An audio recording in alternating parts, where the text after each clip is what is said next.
Bien, ya estoy grabando. Bien, jóvenes. Miren, la primera semana del curso entonces trató de la integral en línea de un campo escalar cuya motivación fue, para cuya motivación yo usé el cálculo de la masa y el centro de masa de un alambre, ¿no es cierto? Bueno, en esta parte del curso ahora vamos a definir la integral en línea, esta vez de un campo vectorial, ya no un campo escalar, sino un campo vectorial.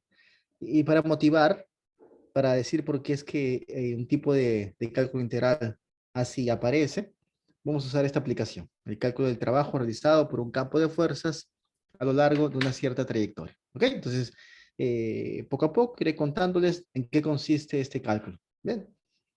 A ver, chicos, para hablar de ese cálculo necesito obviamente de qué. En primer lugar, una cierta trayectoria. ¿Saben? Aquí está mi trayectoria. La trayectoria puedes pensarla en un conjunto, como un conjunto de puntos en el plano, de repente en el espacio, como lo ven ustedes acá. Ese conjunto de posiciones que se toman durante la trayectoria. Pero va a ser importante para el cálculo de trabajo, lo diré ahora y lo iré repitiendo, va a ser importante que precisemos en qué sentido es que la trayectoria está siendo recorrida. ¿Ok? Es una curva que va a tener que ser orientada. Por ejemplo, ¿no? Podríamos decir que la trayectoria está siendo recorrida en ese sentido. Mira, partimos de A, caminamos así de este modo y llegamos finalmente a B, ¿no? Cuando tú fijas una orientación, un sentido en el cual tú recorres la curva o la trayectoria, queda bien definido cuál sería su punto inicial, cuál sería su punto final, ¿no? Muy bien. Además de la trayectoria, necesitamos como ingrediente, para hablar del trabajo realizado por un campo de fuerzas, de evidentemente ese campo de fuerzas, ¿no? ¿Qué significa tener un campo de fuerzas? Ya hablamos de qué es un campo, ¿no? Como les dije en la clase pasada, así como cuando piensas en un campo de flores, imaginas, ¿no? Como un terreno sobre el cual en cada puntito del terreno tienes una flor ahí que ha sido sembrada. Aquí también un campo de fuerzas a lo largo de la curva gamma, a lo largo de la trayectoria gamma, quiere decir que por cada punto de la trayectoria, tú ves que han colocado, en vez de una flor, han colocado un vector fuerza. ¿Sí? Una fuerza que es una cantidad vectorial. Muy bien, ya está. Esto es lo que hace falta para que nos preguntemos por cuánto es el trabajo realizado por este campo de fuerzas F a lo largo de la trayectoria gamma. Repito una vez más, hace falta que la trayectoria gamma esté bien orientada para que esté bien definida también el trabajo. ¿Por qué? Ahora lo vas a ver. Muy bien, imaginemos que tú te paras en un punto como este, por ejemplo. A ver, ¿por cuál comenzamos? Yo creo que sí. Un punto como este. A ver, vamos a partir de ese puntito. Muy bien. Muy bien. En esta posición de la trayectoria, en este momento en el cual tú estás aquí parado, vas a ver que el trabajo realizado por este campo de fuerzas va a ser nulo. ¿Y va a ser nulo por qué? Porque el campo de fuerzas veo que es ortogonal a mi desplazamiento. ¿Sí? Yo en torno a ese puntito veo que me desplazo en este sentido. Ahora si no, dibujar esto un poco más grande. Cuando tú tomas un entorno de un puntito, una cierta posición de la trayectoria, y lo ves ahora más grande, ¿no? Ese entorno chiquitito, tú sabes que lo que va a ocurrir con la trayectoria, que en verdad es una trayectoria curvilínea, ¿no? Aquí hay curvatura, se va a ver casi rectilínea. Ujú. Orientada, Andrés. Mira, así no es orientada, porque si te la muestro así, tú no sabes decirme en qué sentido está siendo recorrida la trayectoria, ¿no? Podría ser que tú vienes caminando así, en este sentido, o puede ser que vengas caminando así, en este sentido. Entonces, hay dos orientaciones posibles que tú podrías darle ahora a esa curva. Una es la que di aquí en la diapositiva, que es esa orientación. Con la orientación me refiero a recorrerla en un cierto sentido. O tienes la otra, ¿no? En vez de recorrerla en ese sentido, tú podrías recorrer tu trayectoria en este otro. Partir del punto que está en la derecha, a ir caminando a lo largo de la trayectoria en este sentido. Entonces, una vez que tú defines la orientación para gamma, digamos que no esta, sino la otra, una vez que defines la orientación, esto ya deja de ser simplemente una curva, ¿no? Ahora es una curva orientada. Orientada quiere decir que tú ya le has asignado una cierta orientación. Hay un cierto sentido que has fijado para ello. Y va a ser importante que la curva sea orientada para la que voy a hablar ahora, mira.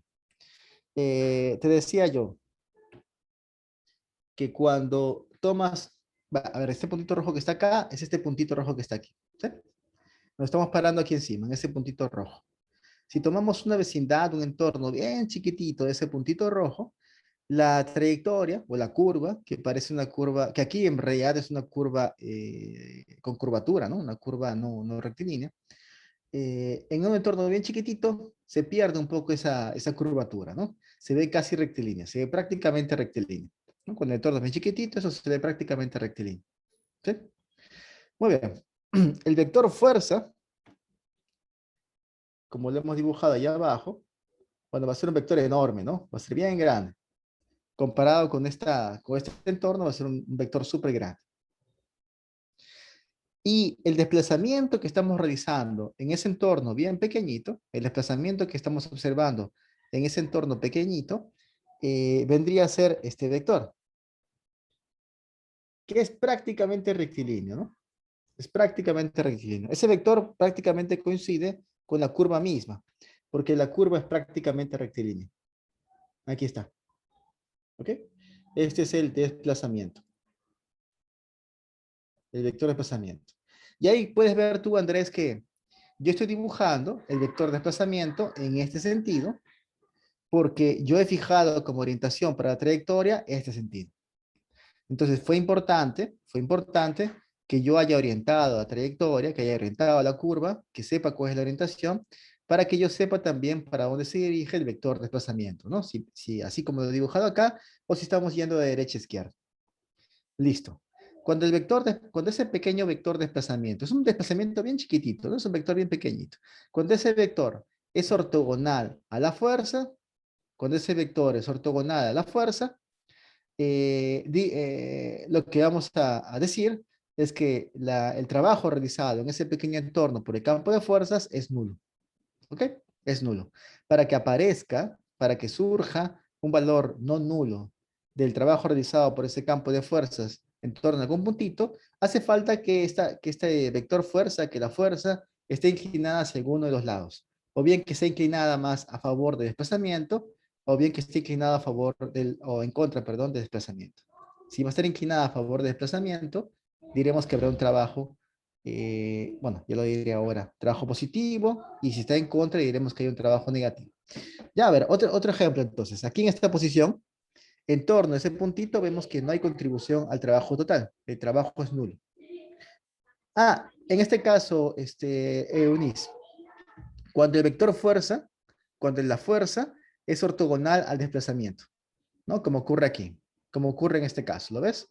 La fuerza es ortogonal al desplazamiento. En ese caso es que el trabajo realizado por la fuerza en ese pequeño entorno es cero. Sí, ahora, tú te mueves un poquito más allá y la fuerza puede haber cambiado de dirección. Ojo, yo he dibujado aquí unas 1, 2, 3, 4, 5, unos 5 vectores fuerza en 5 puntos de la trayectoria, pero hay un vector fuerza en cada punto de trayectoria, ¿eh? Cuidado con eso. ¿Sí? Solamente dibujé algunos porque no puedo dibujar todos, obviamente. Así que si te mueves un poquito más allá, ya la fuerza puede haber cambiado de dirección, ¿no? De repente algo así. ¿Ok? Y entonces aquí ya la fuerza no es ortogonal. O sea, en este puntito, si bien la fuerza es ortogonal, más allácito ya no tiene por qué ser ortogonal. Entonces, más allácito ya verás cómo habrá, ahora sí, contribución positiva o negativa para el trabajo total. ¿Ok, chicos? A ver, aprovechando que tengo aquí este dibujito, supongamos que ahora en vez de tomar esta vecindad, tomamos esta otra, ¿ya? Voy a borrar esta vecindad que tengo aquí. Ujú. Supongamos que ahora nos paramos en este puntito rojo, en ese puntito rojo, hacemos un zoom a ese pequeño entorno y cuando hagamos el zoom, veremos cómo esa fuerza, perdón, primero, veremos cómo esa trayectoria, que en realidad sí es curvilínea, tiene curvatura no cero, no nula, se acaba viendo prácticamente como un segmento de recta, ¿no? En un entorno bien pequeñito, de ese puntito rojo, la trayectoria o la curva se ve prácticamente rectilínea, ¿sí? Entonces podemos casi identificar al vector desplazamiento con la curva misma, porque la curva misma es prácticamente rectilínea. A ver, el vector desplazamiento, que sería de dónde parto a dónde voy, que parte de donde comenzamos a caminar y termina en donde estaríamos terminando luego de terminar ese entorno, sería como, chicos, a ver, si este es el sentido en el cual estamos recorriendo la trayectoria, debe ser un vector apuntando para allá, ¿no? Entonces, el vector desplazamiento es algo así. Ya, ¿y cómo es el vector fuerza? El vector fuerza es un vector así, ¿no? Enorme, súper grande, ¿no? Si nosotros estamos aquí haciendo que esta vecindad o este entorno se vea más grande, ¿no? Este vector fuerza se va a ver enorme, ¿no? Esto queda chico incluso, ¿no? Debería verse algo muy grande. Mientras que este vector, ahora que le hemos agrandado, que hemos hecho un zoom, se puede apreciar, pero en realidad es un vector muy pequeñito, ¿no? Es un vector de desplazamiento muy pequeñito. Listo. Vemos ahora que ese vector fuerza ya no es más ortogonal al desplazamiento, sino que más bien está un poco inclinado, algo inclinado, hacia el lado opuesto al desplazamiento. Cuando eso ocurra, cuando observemos algo como eso, nosotros vamos a definir el trabajo realizado por el campo de fuerzas en ese pequeño entorno como un trabajo negativo. ¿Ok? Dentro de ese, sí, en este entorno pequeñito, ese puntito rojo, el campo de fuerzas estará realizando un trabajo negativo. ¿Ok, chicos? Bueno, cuanto más inclinada está esa fuerza hacia el lado opuesto al desplazamiento, o sea, mientras más pequeñito sea este ángulo, ¿sí? ¿Se me entiende? Mientras más inclinada esté esa fuerza hacia el lado opuesto al desplazamiento, yo quiero que el trabajo sea más negativo todavía. ¿Ok? Que no sea -5, sino que sea -100. Y además, si la fuerza se intensifica, si la fuerza se duplica o se triplica, yo quiero que el trabajo negativo también se duplique o se triplique. ¿Ok? Es el tipo de idea que yo quiero después escribir en matemáticas para el cálculo del trabajo. ¿Ok? ¿Se entiende, chicos? Muy bien. Si estamos hasta ahí comprendiendo. Por último, el caso en que, por ejemplo, aquí, miren, el caso en que, por ejemplo aquí, la fuerza está más bien a favor del movimiento,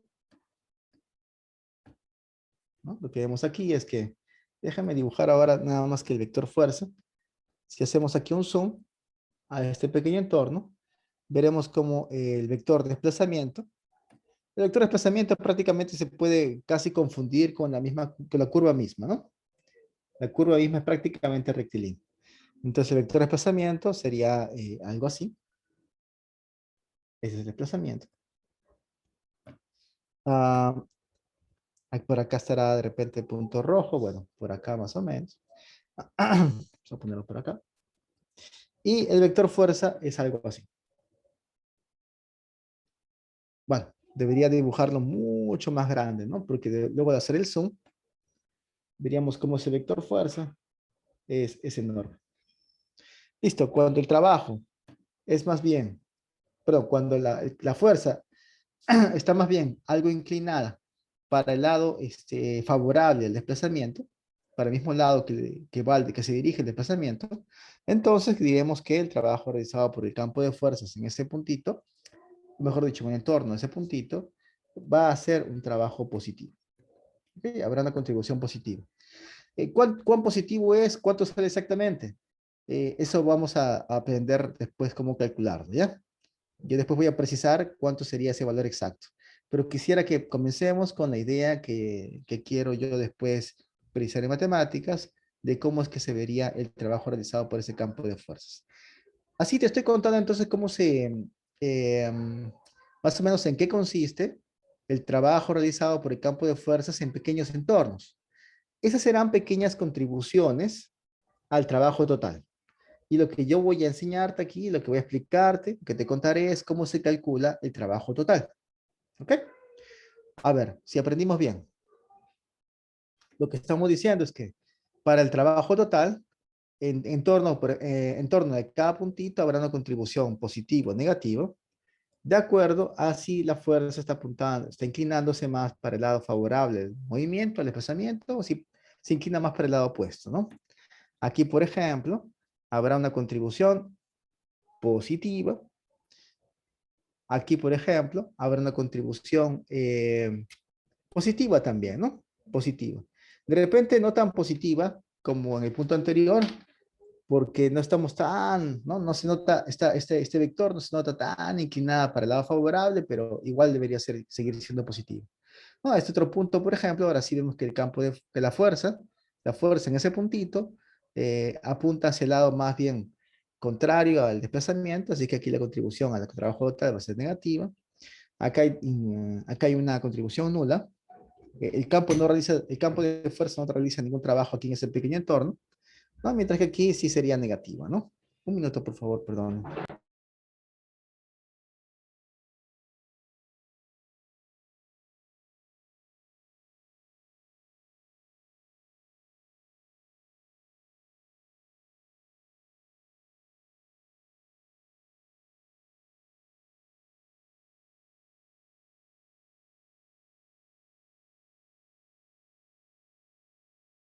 Ok, bien jóvenes, disculpen.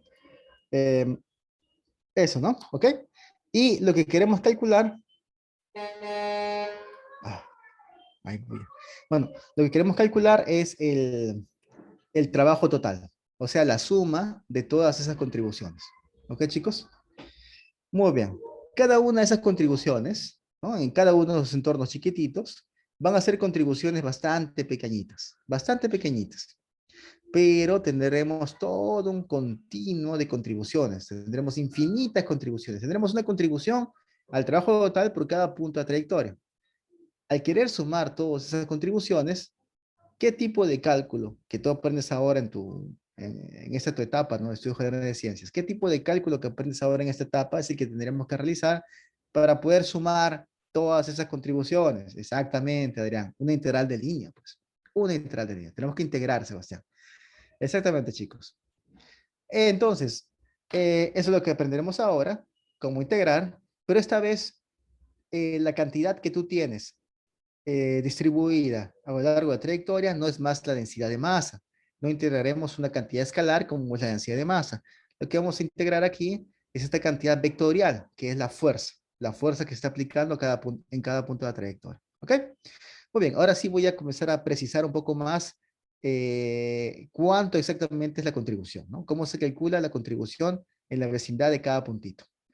Para poder precisarlo, tendremos que matematizar todo, ¿no? Hay que codificar todo, hay que comenzar a usar código para todo el mundo. Para empezar, código para, por ejemplo, las posiciones que tú tomas en cada punto de la trayectoria.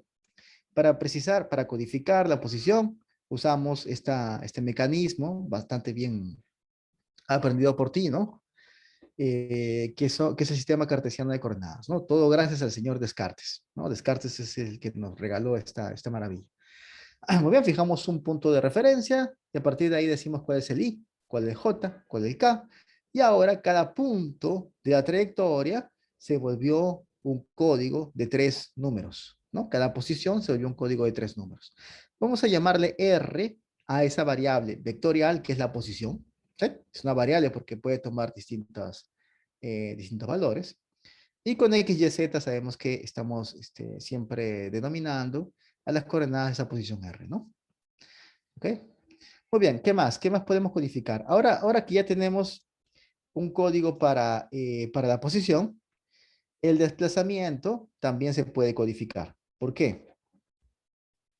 Porque, a ver, en el dibujo que hacíamos, ¿te acuerdas? Yo dibujaba un vector de desplazamiento como este, ¿no? Dibujaba un vector de desplazamiento como este. ¿Sí? ¿Qué cosa es el desplazamiento? Es observar un cambio de posición. Y en matemáticas, en el código matemático, que será el desplazamiento, que será el vector de desplazamiento, será precisar exactamente en un vector cuánto tú has cambiado de posición. digamos que esta es la posición final, pongamos R1, y esta es la posición inicial, ¿no? Entonces tú sabes que el desplazamiento viene a ser la posición final menos la posición inicial. Ese, eso es un cálculo vectorial que se realiza así, ¿no? Una vez que tú te fijas cuáles son las coordenadas de esa posición final y te fijas las coordenadas de la posición inicial, ese vector de desplazamiento que estás mirando aquí, este vector, tiene como código la terna de números, ese grupo de tres números, formado por las diferencias de las componentes que aparecen en las dos posiciones, ¿no? En posición final menos posición inicial, ¿no? Restamos esas componentes. Ay, ay, ay. Ahí está. ¿Listo? Ok, chicos. Muy bien, y este es el vector de desplazamiento, ¿no? Te lo escribo aquí encima. R1 menos R0, ese es el vector de desplazamiento. Bien, uno tiene el hábito de que cuando observa la variación de una cierta cantidad, ¿no? Uno escribe una delta mayúscula, ¿no? Una delta griega mayúscula. ¿Sí? Esta sería la variación de la posición, ¿sí? Que calculamos colocando en un vector las variaciones de las componentes. ¿Ok? Notación matemática, ¿eh? Notación matemática. Muy bien. Ves así que el desplazamiento entonces también recibe un código, ¿no? El desplazamiento también se puede codificar porque ya que las posiciones se codifican, las posiciones en números reales, las posiciones ahora se pueden restar, ¿no? Se pueden restar. Bien, ¿qué más? ¿Qué más podemos codificar? Ay, perdón. Por supuesto que aquí les recuerdo que para precisar cuál es el desplazamiento, es necesario que tú me digas cuál es la posición final y cuál es la posición inicial. O sea, en qué sentido es que estamos viendo. Ves que aquí no hay forma de hablar de desplazamiento, de fijar un vector de desplazamiento, de entender el vector de desplazamiento, si que tú no has fijado una orientación, un sentido en el cual tú recorres la trayectoria. ¿Ok? La orientación aquí es importante para ese desplazamiento, para hablar de desplazamiento. Bien, otro sujeto más que se codifica es el campo de fuerzas. Porque, ¿qué cosa es el campo de fuerzas? El campo de fuerzas es asignar a cada punto de la trayectoria, asignar a cada posición un vector, ¿no? Asignar a cada posición un vector. Pero ahora las posiciones han sido codificadas. Cada posición tiene sus coordenadas, X, Y, Z. Y ese vector fuerza, ahora que tenemos un sistema cartesiano de coordenadas, también se puede codificar, ¿no? Todo vector, toda cantidad vectorial, ahora que tenemos un sistema de coordenadas, también se puede codificar en tres componentes, F1, F2, F3. ¿Sí? Esas son las componentes de ese vector de acuerdo a este sistema de coordenadas. Entonces, podemos ahora renunciar. ¿Qué cosa es un campo de fuerzas? ¿No? Un campo de fuerzas vendría a ser, a ver, yo sé que es en cada posición le coloco un vector, ¿no? Una flechita. Pues bien, ya ahora que cada posición es un código de tres numeritos y cada vector también es un código de tres numeritos, puedes pensar en el campo de fuerzas como, como un objeto que lo que hace es asignar a cada terna de numeritos, de variables, otra terna, ¿no? Es una función de tres variables a tres variables, de R3 a R3. ¿Sí? Ok, chicos, una vez entonces que hemos codificado la posición, el campo de fuerza se vuelve una función de varias variables, tal y como lo hemos aprendido nosotros a trabajar en el curso de cálculo de varias variables, ¿no? Es una función vectorial porque tiene tres funciones componentes aplicadas sobre posiciones que ahora son vectores de tres variables, de tres coordenadas, ¿no? Ok, ya está. Entonces, todo eso ha sido codificado gracias a que hemos colocado el sistema coordenado cartesiano. Y ahora sí, ya puedo contarles cómo es que se calcula ese trabajo realizado por el campo de fuerzas a lo largo de gamma. ¿Ya? Porque ahora sí tenemos números, ahora sí tenemos matemática, ¿no? Ahora sí puedo yo precisarte mejor en qué consiste ese cálculo del trabajo.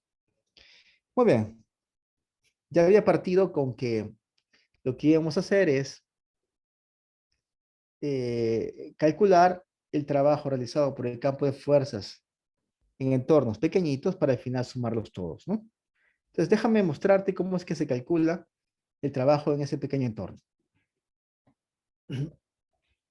Aquí estoy dibujando ese entorno un poco más grande. ¿Sí? Eh, el desplazamiento, prácticamente se puede confundir con la trayectoria misma, ¿no? Entonces, déjame dibujar aquí el desplazamiento. Es un vector más o menos así. Aquí está. Y el vector fuerza aparece por acá, ¿no? Algo así. Bueno, podría dibujarlo más grande, pero para no exagerar en el dibujo, dibujamos así. Listo. En primer lugar, el desplazamiento en general se puede calcular restando las posiciones, viendo cuánto varía la posición. Como aquí la variación de la posición es una variación en un entorno bien pequeñito, ¿no? Es la variación que realizamos en un entorno pequeñito de ese puntito rojo. Vamos a poner el puntito rojo por acá. Es que en vez de usar esa delta mayúscula, usamos la D minúscula, la D latina minúscula de diferencial, ¿no? ¿Ok? Este vector que está acá, que es el vector de desplazamiento infinitesimal, porque es el vector de desplazamiento en un entorno bien pequeñito, le voy a estar llamando yo diferencial de posición. ¿Sí? Porque todo desplazamiento es diferencia de la posición. Y como es una diferencia en un pedazo bien chiquitito, es que uno acostumbra en ese lenguaje infinitesimal de llamarlo diferencial. ¿De acuerdo, chicos? Este vector que está acá es el diferencial de posición. O el pequeño desplazamiento, el desplazamiento infinitesimal. Muy bien.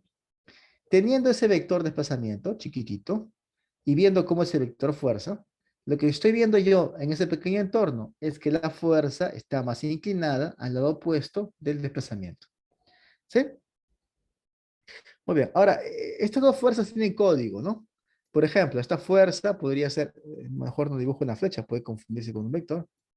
Esa fuerza puede ser, por ejemplo, a ver, ya que lo hemos codificado, puede ser el vector, por ejemplo, menos 2,1,7.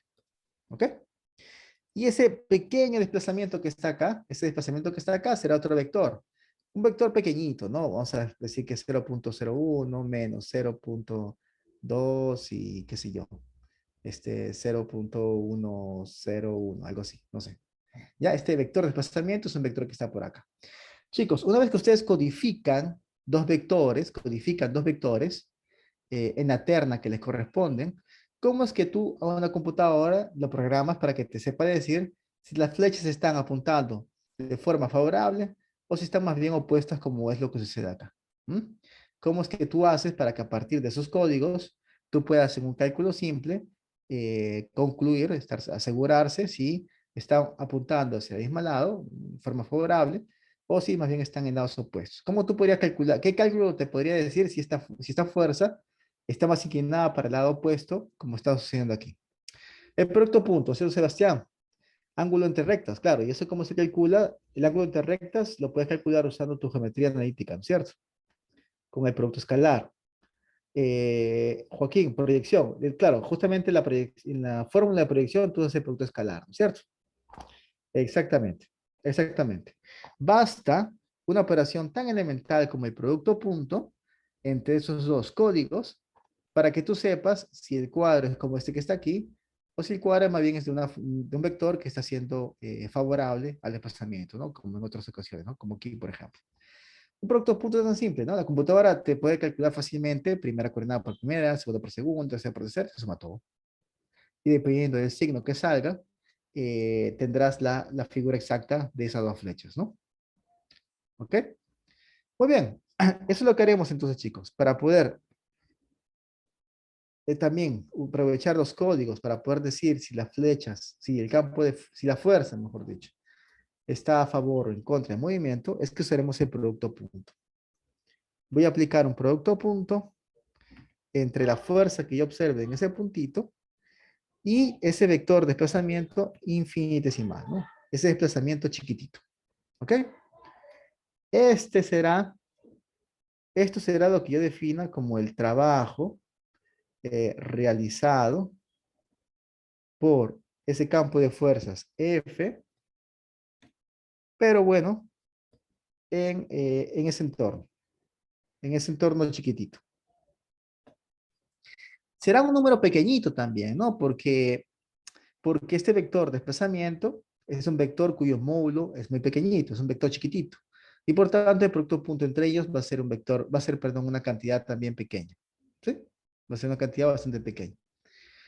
Bueno, ¿se entendió, chicos?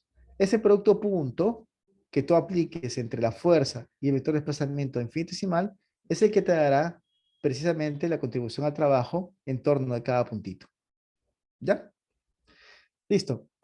Ahora, una vez que haya calculado la contribución al trabajo total realizado por el campo de fuerzas en ese entorno chiquitito, por cada punto de gama, para cada punto de gama, ¿sí? ¿Qué es lo que tenemos que hacer con todos ellos?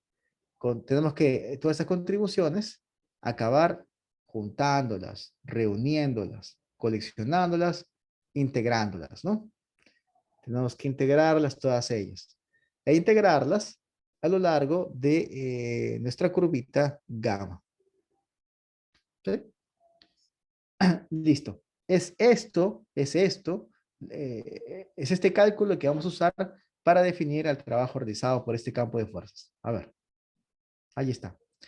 Esta pequeña contribución al trabajo total en torno a cada puntito es que a veces se llama también de diferencial de trabajo. ¿Ok?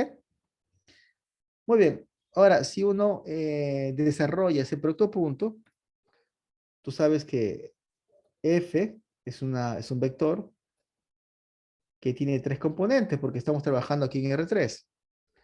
Mientras que el diferencial de posición, o sea, ese vector de desplazamiento chiquitito, también es un vector de tres componentes. Tú ves la variación de X, la variación de Y y la variación de Z. Pues bien, cuando hacemos un producto punto entre estos dos vectores, tendríamos como resultado algo como lo que escribí aquí, ¿no? Todo lo que estoy haciendo aquí es de desarrollar ese producto punto. Y muchas veces va a estar escrito así como lo estoy escribiendo acá, ¿eh? Por eso lo hago. Porque muchas veces puede ser que vas a ver que te pueden escribir de este modo, el cálculo integral. ¿Sí? Muy bien. Ahora, permíteme decirte otra forma equivalente en la que podemos también escribir ese cálculo del diferencial de trabajo, o sea, la contribución al trabajo en torno de cada puntito. A ver, otra vez, ¿ya? Dibujito del entorno, aquí un poco más grande. El vector desplazamiento debe ser algo más o menos así. Es un vector que te digo, como te digo, se confunde con con la trayectoria misma, ¿no? Con el desplazamiento mismo, ¿no? Con la trayectoria misma, con la curva misma. Sí, porque la curva en un pequeño entorno parece rectilínea. ¿Sí? Rectilínea, chicos, ¿ah? No es reptiliana, no, rectilínea, rectilínea.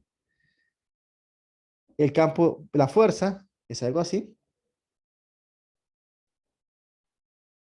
¿sí? Estoy dibujando lo pequeño porque en realidad debería ser una fuerza mayor, ¿no? El vector aquí debería verse enorme. Si he hecho un zoom, este entorno es chiquitito, se ve un poco más grande, y esta fuerza sería como una fuerza gigantesca, ¿no? Se vería bastante grande. Y este vector marroncito que te escribí acá es el diferencial de posición. O sea, es el vector de desplazamiento infinitesimal, ¿no? Es el desplazamiento chiquitito. Que aquí se puede ver mejor, ¿no? Se puede ver grande, se puede ver normal, pero en verdad es chiquitito, chiquitito, chiquitito. ¿Sí? Muy bien, chicos. Comenzaré diciendo esto. Todo vector, todo vector, siempre se puede escribir como su vector unitario correspondiente veces su módulo. ¿Sí o no? ¿Sí? Todo vector se puede normalizar, primero normalizar, para que nosotros, después de normalizar, veamos un vector unitario que está apuntando en la misma dirección y tiene el mismo sentido que este vector que estamos normalizando, ¿no? Así que este vector que está aquí es el vector unitario que está apuntando para donde apunta también este vector diferencial de posición. ¿Sí? ese es ¿cómo decirlo? Lo rescalamos, ¿no? Rescalamos este vector para volverlo ahora unitario. Y si queremos recuperar el vector original, fácil, ¿no? Este vector unitario lo multiplicas por el módulo del vector que quieres recuperar para que veas cómo recuperas ese vector de desplazamiento infinitesimal. Ok, chicos, ¿están de acuerdo con esto? Estoy escribiendo nada más este vector de desplazamiento de esta manera, ¿no? Como un rescalamiento del unitario correspondiente. ¿Bien? ¿Todos de acuerdo con eso? Entonces, voy a hacer lo siguiente. Vamos a, vamos a, eh, vamos a ver que escrito así, en realidad estos dos objetos son dos objetos que ya vimos antes en algún momento. Profe, mencionó que exactamente, Eunice. El campo de fuerzas, una vez que pusimos un sistema cartesiano de coordenadas, el campo de fuerzas es una función que va de R3 a R3, pero bueno, eso es para decirlo bastante fácil, ¿no? En realidad, la función podría tener un dominio que no esté de R3, ¿no? Para ser más exacto, entonces sería una función que iría de una cierta región de R3 a R3, ¿no? De una región de R3 a R3. Lo digo porque el dominio de la función podría no ser todo R3, ¿no? Podría ser algo menor. Podría ser algo menor. ¿Está bien? A ver, chicos, aquí. Este vector unitario, tiene que tener la misma dirección y sentido que el vector diferencial de posición. Este vector diferencial de posición, este vector de desplazamiento, se parece mucho a la trayectoria misma, ¿no? La trayectoria, cuando tú arrancas un pequeñito pedazo, un entorno bien pequeñito, la trayectoria parece rectilínea. Para una hormiguita que está parada aquí en ese puntito, el universo en el cual ella vive no parece un universo curvo, parece un universo rectilíneo, porque si la hormiguita no puede ver muy lejos, lo que ella va a ver es que está parada en un segmento como este. Ella piensa, ¿no? Tiene la ilusión, ¿no? Tiene una ilusión de que está viviendo en una recta. Chicos, ¿cómo se llama esa recta en la cual la hormiguita tiene la ilusión, la ilusión, no está engañada, piensa que ella vive?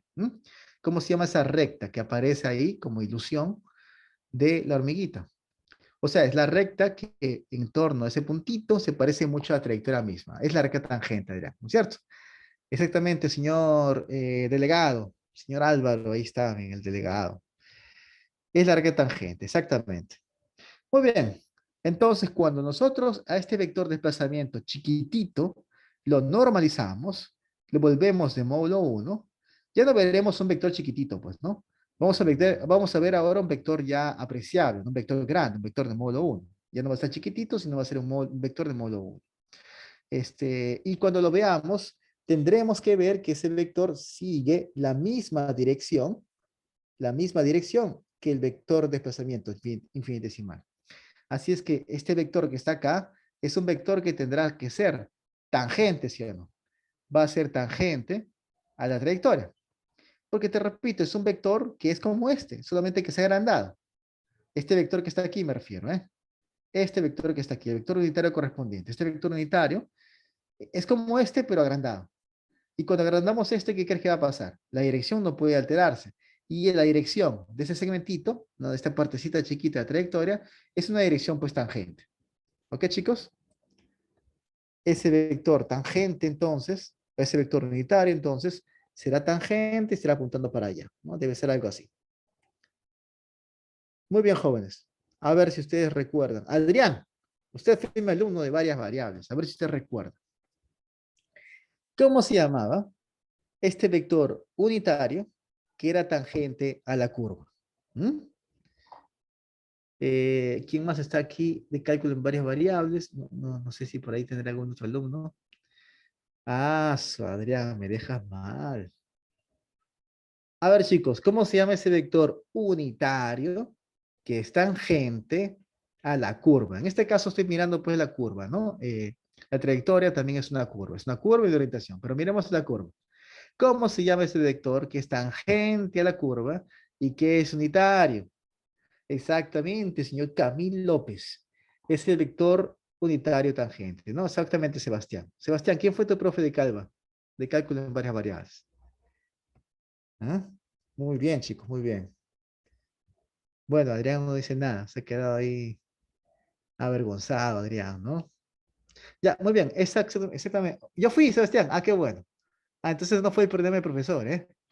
Ah, no. El profesor no fue el problema. Muy bien. ¿Qué tal, Ítalo? ¿Cómo está? Exactamente, chicos, pues si es unitario. Y si es tangente, ¿cómo se va a llamar, no? Vector unitario tangente, pues, ¿no? Es el vector unitario tangente. Ahora, jóvenes, en toda curva, bueno, en cada punto de la curva, en realidad siempre hay dos posibles vectores unitarios tangentes, ¿no? Este que estoy dibujando acá y este otro, ¿eh? Y este otro, y este otro. Sí, siempre hay dos posibles. Siempre hay dos posibles. ¿De qué va a depender? ¿Cuál es el vector unitario tangente que aparece acá? Va a depender de cuál es la orientación que tú fijaste, ¿no es cierto? Como ven, entonces, algo básico es la orientación, ¿eh? Si la curva no fue orientada, no, si la trayectoria no se fijó la orientación, tú no vas a saber cuál es el vector unitario tangente que se debe usar, si este o este otro, ¿eh? Así que la orientación es importante.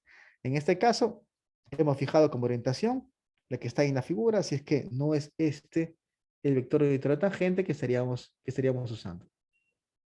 Muy bien, lo voy a borrar. Ahí está. Muy bien. Ya chicos, ahora, a ver Adrián, otra vez, ¿ah? Otra vez Adrián, a ver. Bueno, no, Adrián, no, todos chicos, a ver. ¿Quién vendría a ser el módulo de ese desplazamiento infinitesimal? Aquí está ese vector. ¿M? Si tú mides el tamaño de ese vector, ¿qué estaríamos midiendo exactamente? ¿Qué obtendríamos al medir el tamaño de ese vector? Tiene que ver con lo que ya hemos conversado en la clase pasada, la semana pasada. Fue un elemento importante que apareció en el cálculo la semana pasada. Sebastián, usted sí que fue seguramente un buen alumno en cálculo de varias variables. Muy rápido ahora también, exactamente. Exactamente, ¿no es cierto, chicos? El diferencial de longitud, ¿todos de acuerdo?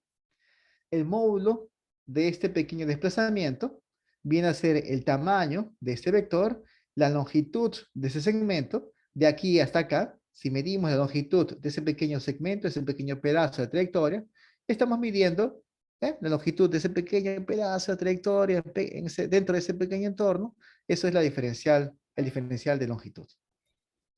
¿De acuerdo todos, chicos? ¿Sí? Eh, ¿Sí? ¿Qué tal, chicos? ¿Todo bien? Yo conozco a Adrián desde cálculo de varias variables, ¿eh? Yo sé que él no se molesta, yo lo fastidio un poco, bromeo un poco para que no nos quedamos dormidos, pero no te molestes, ¿no, Adrián? Ajá. Eh, sí, todo claro. Muy bien, todo claro, ¿sí? Todo claro para todos, chicos. Todo bien, Laura. Muy bien. Muy bien, listo. Entonces, cuando calculábamos el trabajo, hacíamos un producto punto de la fuerza que había en cada punta de trayectoria con el diferencial de posición, ¿no? O con el desplazamiento infinitesimal. Ese desplazamiento, todo bien, Laura, muy bien. Entonces, ese pequeño desplazamiento, ahora estoy viendo que también se puede escribir como el vector unitario tangente, ¿ok? Este sí es un vector apreciable, no es un vector que se puede ver, es un vector que se mira. El vector de desplazamiento infinitesimal, en verdad, es algo microscópico, ¿no? Este vector es microscópico. Y ese vector microscópico se puede escribir como el vector unitario tangente veces el diferencial, ay caramba, el diferencial de longitud. Diferencial de longitud. E integramos todo esto a lo largo de gamma. Esta va a ser la otra manera en la que podemos nosotros redactar el cálculo del trabajo total, ¿no? El trabajo realizado por el campo de fuerzas. A ver, lo voy a dejar por aquí escrito, ¿ya? Esta también es otra manera de escribir a ese tipo de cálculo. ¿Ok, chicos? También será útil para poder comprender, ¿eh? También va a ser útil para poder comprender un poco. Como por ejemplo, a ver, les voy a hacer algunas preguntas ahora para ver si se entendió la idea del cálculo de ese trabajo total, ¿ok? A ver, jóvenes, para comenzar, ¿qué pasaría si es que a lo largo de toda la trayectoria la fuerza hubiese sido siempre ortogonal al desplazamiento? O sea, si hubiese ocurrido lo que estamos observando acá, ¿no? Si siempre la fuerza fuera ortogonal al desplazamiento, en este caso, la contribución al trabajo total en cada puntito sería cero y el trabajo total sería nulo, ¿cierto, Adrián? Muy bien, José, muy bien, Joaquín. Exactamente, ese trabajo total sería cero. ¿Valdrá la recíproca? O sea que si el problema te dice, sepa usted que el trabajo total realizado por el campo de fuerzas es cero. Eso querría decir que el campo de fuerzas tiene que ser siempre ortogonal a la trayectoria. Por supuesto que no, ¿no es cierto, José? José Pariona, muy bien, exactamente, no. No tiene por qué. ¿Por qué? Porque las contribuciones al trabajo son por ratos positivas, por ratos negativas, ¿no? Y podría ser que lo positivo y negativo acaben cancelándose y el trabajo total sea cero, pero no por eso las contribuciones son todas nulas, ¿no? Exactamente. Muy bien, Ítalo, ¿cómo está? ¿Qué tal? Buenas tardes. A ver, otra pregunta que sí va a ser bastante interesante para después, para los cálculos. ¿Qué pasa si yo, en vez de considerar esta trayectoria con esta orientación, más bien recorremos la misma trayectoria, no cambiamos de trayectoria, pero lo que hacemos es cambiar de orientación, ¿sí? En vez de que usemos la orientación que coloqué antes, supongamos que ahora usamos la orientación verde. Es la misma trayectoria, pero ahora con la orientación verde. El campo de fuerzas no está cambiando, no estoy alterando en nada el campo de fuerzas. Entonces, ¿qué relación habrá entre el trabajo realizado por el campo de fuerzas a lo largo de la trayectoria seguida en la orientación marrón y la seguida con la orientación verde? ¿Cuál será la relación entre ellas? Exactamente, exactamente, es lo que me dices tú, José. Muy bien. Déjame hacer aquí un dibujito. Yo creo que esta forma en la que escribimos el trabajo te puede ayudar a entender qué es lo que pasaría. Si estuviésemos ahora con la orientación verde, usaríamos esta vez este vector unitario tangente. Está un poco grande, ¿no? No parece unitario. Vamos a hacer un poquito más chiquito. Si esta fuese la orientación que consideramos para la trayectoria, veríamos un vector unitario verde apuntando entonces para ese lado. Mientras que el vector que usábamos antes para la orientación marrón estaba apuntando para el otro lado, ¿cierto? Entonces, ¿qué pasa si tú cambias esta T marrón por la T verde? ¿Mm? ¿Qué pasa si cambiamos la T marrón por la T verde? Lo que va a pasar con el signo de ese producto punto que está acá, F punto T, es que también va a cambiar, ¿no? Cambiará de signo. Porque ya no estaríamos usando T, sino estaríamos usando menos T, pues. ¿Sí? Esa T verde que está acá, T verde, parece un... Hablando de té verde, caería bien un té verde para tomar ahora en el descanso, ¿no?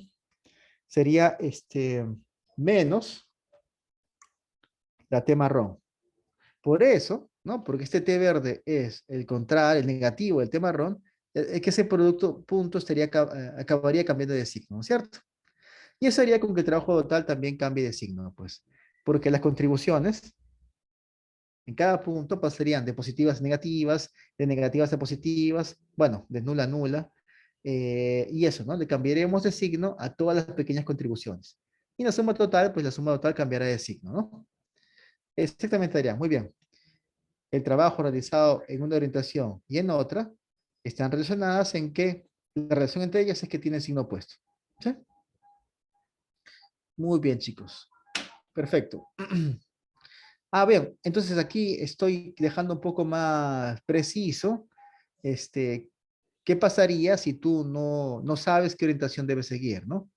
Si no sabes qué orientación debes seguir, entonces la pregunta no está bien puesta porque hace falta de orientación para saber qué tipo de cálculo hacemos.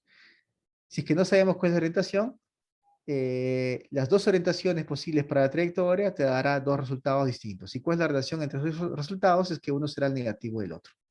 ¿Sí? La diferencia entre ellos será que uno será negativo del otro. Chicos, y lo último digo antes de descanso. Si yo tomara una trayectoria que es en realidad una yuxtaposición de otras trayectorias, ¿no? Por ejemplo, algo así. Digamos que mi trayectoria gamma es así, miren. Primero subes, después haces algo como esto, y después haces un giro como este. ¿Sí? Y esa trayectoria gamma ha sido orientada así, ¿no? De esta manera. Y yo te pido, a ver, calcúlame el trabajo realizado por un cierto campo de fuerzas a lo largo de esa trayectoria. ¿Sí? Yo quiero que me calcules la integral entonces del campo de fuerzas, producto punto, el desplazamiento infinitesimal a lo largo de esa curva gamma, siguiendo la trayectoria que te he fijado acá. Pues bien, a veces va a ser complicado poder calcularlo directamente para ese gamma, y como ella está compuesta por esas tres trayectorias, a veces va a ser mucho más simple que tú, que tú acabes,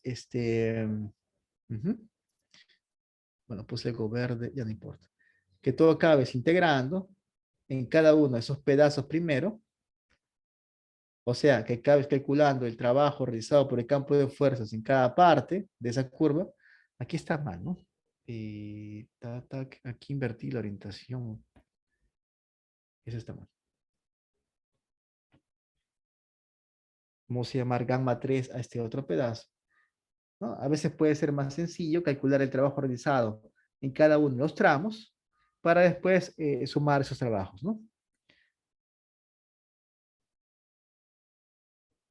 ¿Sí? Calcular el trabajo realizado por ese campo de fuerzas a lo largo de cada una de esas partes, la parte gamma 1, el tramo gamma 2, el tramo gamma 3. Fíjense que ya que orienté a la gamma, ya que está la gamma total orientada, eso induce una orientación también para gamma 1, gamma 2, gamma 3, ¿no? Estaría siguiendo para gamma 1, gamma 2, gamma 3 la misma orientación, ¿eh? La misma orientación. Calcularía esos tres trabajos, el trabajo en cada uno de los tramos, lo sumaría y eso sería lo mismo que calcular el trabajo total realizado por el campo de fuerzas a lo largo de esa trayectoria gamma completa. ¿Ok? Esta es entonces una de las propiedades que vamos a poder usar cuando no quieras tú calcular el trabajo en toda la trayectoria, sino que lo quieras hacer por partecitas, ¿no? Por tramos. Por supuesto que lo puedes hacer sin ningún problema. Muy bien, ya está. Entonces, hasta aquí les he contado sobre el cálculo de ese trabajo, cómo es que en qué consiste, la idea de qué cosa es ese cálculo del trabajo, y aquí dos formas de redactar ese cálculo.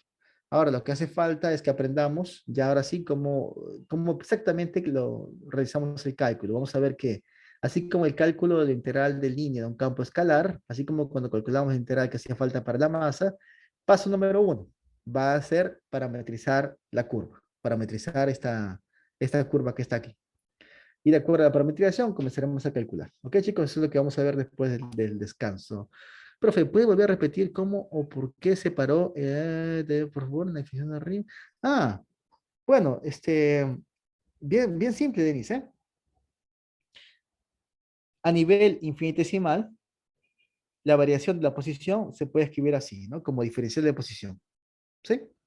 Y entonces, así como escribí aquí, ¿eh? Así como escribí aquí. ¿Cómo se calcula la variación de posición?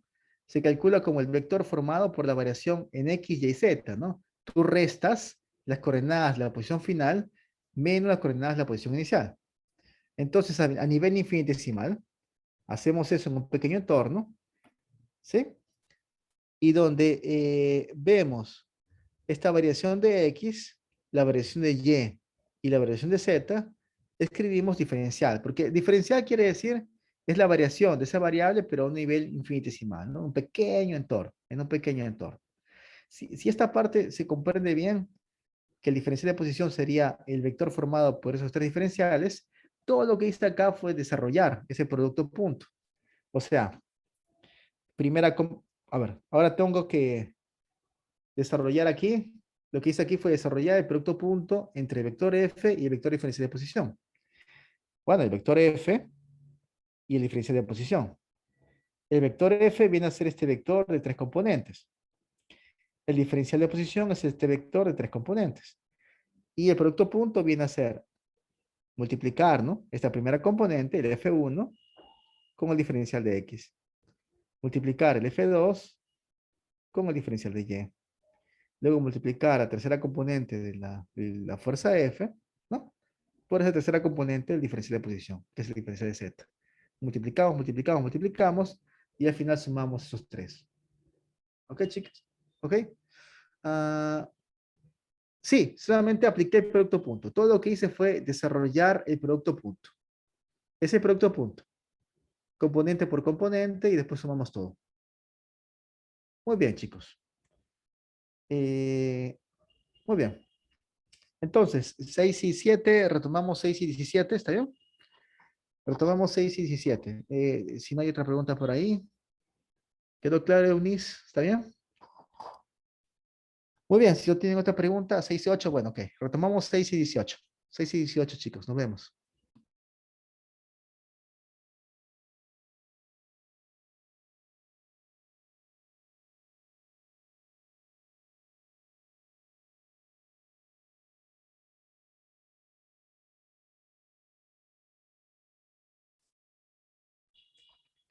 Muy bien.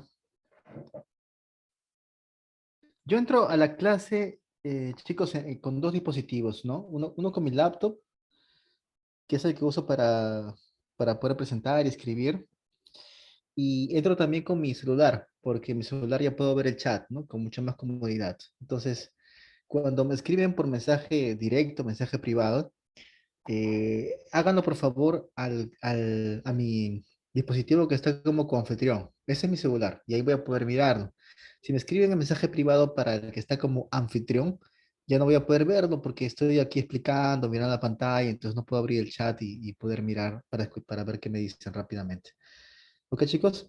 Por ejemplo, ahora estaba revisando qué me escribieron al mensaje privado del anfitrión y vi que tenían algunas preguntas allí y no pude ver, disculpen por eso. Una, por ejemplo, es de Camil López, que me pregunta esto. eh, Me pregunta sobre la dirección que sigue el campo de fuerzas en cada punto. Yo lo que entiendo de su pregunta es lo siguiente. eh, o mejor dicho, yo creo que la pregunta viene lo siguiente, ¿no? Que de repente pueden pensar ustedes que la partícula que se está moviendo, o el objeto que se mueve a lo largo de la trayectoria, se está moviendo porque esta fuerza está jalando, o es la fuerza la que estaría provocando ese movimiento. No, y no piensen así, ¿eh? No piensen así. Hay una cierta razón por la cual se está recorriendo esa trayectoria, y lo que estamos viendo en cada punto de trayectoria es algún vector fuerza, ese campo de fuerza que no necesariamente es la que provoca el movimiento. ¿Ok? Es por esa razón que la fuerza puede estar apuntando en una dirección opuesta al movimiento, porque el movimiento no es provocado por la fuerza. El movimiento no es provocado por la fuerza. ¿Ok? No vayan a confundirse con eso. Eh, no hay realmente una relación directa entre el movimiento que se realiza y la fuerza que se está ejerciendo. ¿Ok? Bien. ¿Qué más? Si no tiene ninguna duda, podemos ya pasar a la siguiente parte, que es, ahora sí, precisar un poco más cómo es que se calcula ese trabajo. ¿Ok, chicos? Bien, vamos a eso. Muy bien, entonces hasta aquí hemos visto que el trabajo realizado por ese campo de fuerzas a lo largo de la curva gamma viene a ser un cálculo integral de este tipo, ¿no? Podemos escribirlo así, ¿no? Como es que estamos integrando el producto punto entre la fuerza y ese desplazamiento infinitesimal. O como te comenté, Unis, podemos desarrollar, ¿no? Ese producto punto multiplicando cada componente, las componentes respectivas y después sumando todo, ¿no? Eso es apenas el desarrollo de este producto punto. Y otra manera también de escribir la contribución al trabajo total, el diferencial de trabajo, es este. Aquí lo que estamos haciendo es, primero, normalizando el vector desplazamiento, eso te va a dar el vector de la tangente, y luego multiplicando por el módulo del desplazamiento, que es el módulo del pequeñito desplazamiento, ¿no? El desplazamiento infinitesimal. El módulo de eso es el diferencial de longitud. ¿Sí? Muy bien. Esta va a ser la manera con la que yo he visto que los problemas vienen, ¿ya? Esta es la manera en la que la mayor parte de los problemas, de sus ejercicios, la mayor parte escriben así. A veces he visto que escriben algo así también, ¿eh? Le ponen una rayita encima, ¿no? Una flechita encima para decir que es un vector, o variaciones así, de ese tipo. Pero bueno, más o menos esta es la manera en la que la mayor parte de veces van a denotarles a ese tipo de cálculo integral, ¿no? Luego, así también va a venir, ya vamos a comentarlo más tarde, cuando te pidan calcular también ese integral, ¿sí? De esto no mucho. De esta forma no se escribe mucho, pero yo creo que vale la pena que lo conversemos porque ayuda a entender, ¿no? Ayuda a entender un poco el tipo de cálculo que estamos haciendo y también porque vamos a ver que al escribirlo así, nos va a decir, ya esto nos va a decir directamente cómo es que podríamos calcular. Ahora te comento, ¿a qué me refiero? Paso número uno para calcular esa integral va a ser parametrizar la curva. Ok, vamos a primero parametrizar. Y luego, ¿qué vamos a hacer? A ver, miren chicos, aquí está tu curva. Déjenme dibujarla otra vez. La curva tiene que estar orientada, digamos, orientada así, ¿no? Para que la integral esté bien definida, esté bien establecido. Y bien, lo que tenemos a lo largo de la curva es este campo vectorial F. Supongamos que en este punto, por ejemplo, F está así. ¿Sí? Y así, ¿no? Por cada punto de trayectoria vemos un vector F. Y además, ahora, por lo que estamos escribiendo así la integral, también por cada punto de trayectoria tenemos un vector unitario tangente, ¿no? Tenemos un vector, aquí déjame dibujar. Tenemos un vector unitario tangente. ¿Sí, chicos? Y así, ¿no? Por cada punto de la trayectoria, tenemos algún vector fuerza que de repente es así, algo como esto. Y también un vector unitario tangente, ¿no? Un vector que es tangente a la trayectoria y que tiene módulo 1. Vamos a dibujarlo por acá. Así. Muy bien.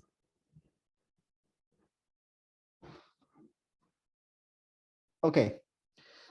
Si te paras en cada puntito, si nos paramos en cada puntito de la trayectoria, veremos esos dos vectores. Y son estos dos vectores que estamos aquí multiplicando, ¿no? Que estamos aquí ejecutando para ellos un producto punto. Estamos por cada puntito de trayectoria calculando el producto escalar de esos dos vectores. ¿Sí? Cuando practicamos eso, cuando ejecutamos, calculamos ese producto punto, ese producto escalar entre ellos, ¿qué obtendremos, chicos? Obtendremos un número, obtendremos una cantidad escalar. ¿Sí? El producto punto de estos dos vectores será un numerito. Si te paras ahora, por ejemplo, en ese otro punto, verás que aquí tenemos este par de vectores, el unitario tangente y el campo, y bueno, y la fuerza, y el producto punto entre ellas te dará otro numerito. ¿Sí? Entonces, en cada punto de trayectoria estamos encontrando un numerito que es este producto punto de los dos campos vectoriales, F y T. Si encontramos un número, si encontramos un escalar en cada punto de trayectoria, ¿qué es lo que tenemos, qué es lo que estaríamos obteniendo entonces, chicos? ¿Mm? ¿Qué es lo que tú tienes acá cuando observas que tienes un escalar en cada punto de trayectoria? ¿Ah? ¿Qué sería esto? ¿Cómo se llama esto? ¿Cómo llamábamos a este objeto en la semana pasada? ¿Cómo llamábamos a tener un número, un escalar en cada punto de trayectoria? Eso es tener un campo, ¿no? Un campo también. Solo que en vez de tener un campo de flores, es un campo de escalares, es un campo escalar. Exactamente, Cristian, ¿no? Entonces, ese producto punto de esos dos campos vectoriales te va a producir un campo escalar a lo largo de esta trayectoria gamma. Y ves, esto, vamos a escribir aquí, esto, esta integral que tenemos acá ya no es ajeno a nosotros, porque ves que lo que estamos escribiendo acá es el cálculo integral, la integral de línea, de un campo escalar respecto al diferencial de longitud, tal y como aprendimos a realizar la semana pasada. Y tú ya sabes calcular eso, ¿sí? Tú ya sabes cómo se calcula ese integral de línea. Así es que ves que al final acabamos en un cálculo que ya aprendimos a hacer la semana pasada. Y voy a aprovechar eso, voy a basarme en eso para contarte cómo se calcularía entonces esa integral de línea de un campo vectorial. ¿Ya? Repito entonces, esta integral de un campo vectorial se puede reescribir como la integral de línea de un campo escalar, porque agarramos el campo vectorial y le practicamos y le multiplicamos con el vector unitario tangente, que es otro campo vectorial, para tener así un campo escalar e integrar como aprendimos la semana pasada. ¿Sí? Paso número uno para calcular esa integral. Tenemos que parametrizar. Vamos a Déjame aquí hacer una idea gráfica de cuál sería la parametrización. ¿No? Aquí está. El dominio de la parametrización. El dominio de la parametrización viene a ser ese intervalo de A a B. ¿Sí? Y mi parametrización va entonces a cubrir, va a generar a cada punto de la trayectoria gamma. Muy bien. Listo. Ahora, luego de parametrizar, ¿qué es lo que hacemos para calcular esa integral? Bueno, esa integral f punto t diferencial de longitud va a ser calculado como hay que escribir el campo en términos de la parametrización, ¿sí? Más espacio. Producto.com. Bueno, lo primero que tenemos que hacer ahora es escribir todo lo que está aquí en términos de la parametrización, ¿no? En términos del parámetro t. Tenemos que dejar todo ese cálculo que está acá solo en la variable t, en la variable parámetro t. ¿Listo? ¿Cómo es que podemos nosotros calcular ese vector unitario tangente? Si tenemos aquí la parametrización, en el curso anterior te contábamos que una parametrización tú la puedes entender también como la posición de una, como el vector posición de una hormiguita que está recorriendo esta trayectoria. ¿Sí? Y si nosotros queremos encontrar, deducir, poder calcular ese vector unitario tangente, ¿qué es lo que haríamos? A ver, chicos. Una vez que parametrizaste la curva, ¿se acuerdan cómo podíamos encontrar ese vector unitario tangente? ¿Se acuerdan? ¿Ah? Dada la parametrización, ¿cómo es que tú calculabas ese vector unitario tangente?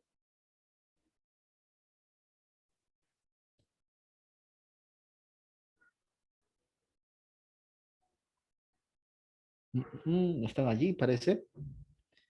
Ah, no se acuerdan. A ver, esta parametrización tú la puedes entender como la posición de una hormiguita que se está desplazando a lo largo de esta curva, ¿no? Se está demorando en escribir. Exactamente, Sebastián. Podíamos nosotros encontrar primero, al derivar la posición, encontrar un vector velocidad para mi hormiguita. Ese vector velocidad va a ser un vector tangente a la curva, pero como yo quiero vector unitario tangente, lo que haríamos es a esa derivada, dividirla por su módulo. ¿Sí? Al dividir el módulo, perdón, al dividir la derivada de R por su módulo, vas a conseguir un vector que es tangente, pero también unitario. Ahora, aquí va a surgir una cierta problemática, ¿no? Que de todas maneras, problema a problema, vas a tener que revisar, que fijarte. Cuando uno parametriza la curva, puede ser, puede ser que la forma en la cual esta parametrización recorre la curva no sea exactamente en la orientación que fue definida por el problema para integrar. A la hora que te piden integrar, el campo F te va a tener que fijar alguna orientación, ¿no? Por ejemplo, aquí, esta orientación en la que te piden integrar. En mi dibujo, esta edición te cuesta la orientación en la que te piden integrar. Pero a la hora de que tú, al querer calcular esa integral, parametrizas, a la hora de que el alumno parametriza, la parametrización que tú obtienes no necesariamente va a recorrer la curva en precisamente esta orientación.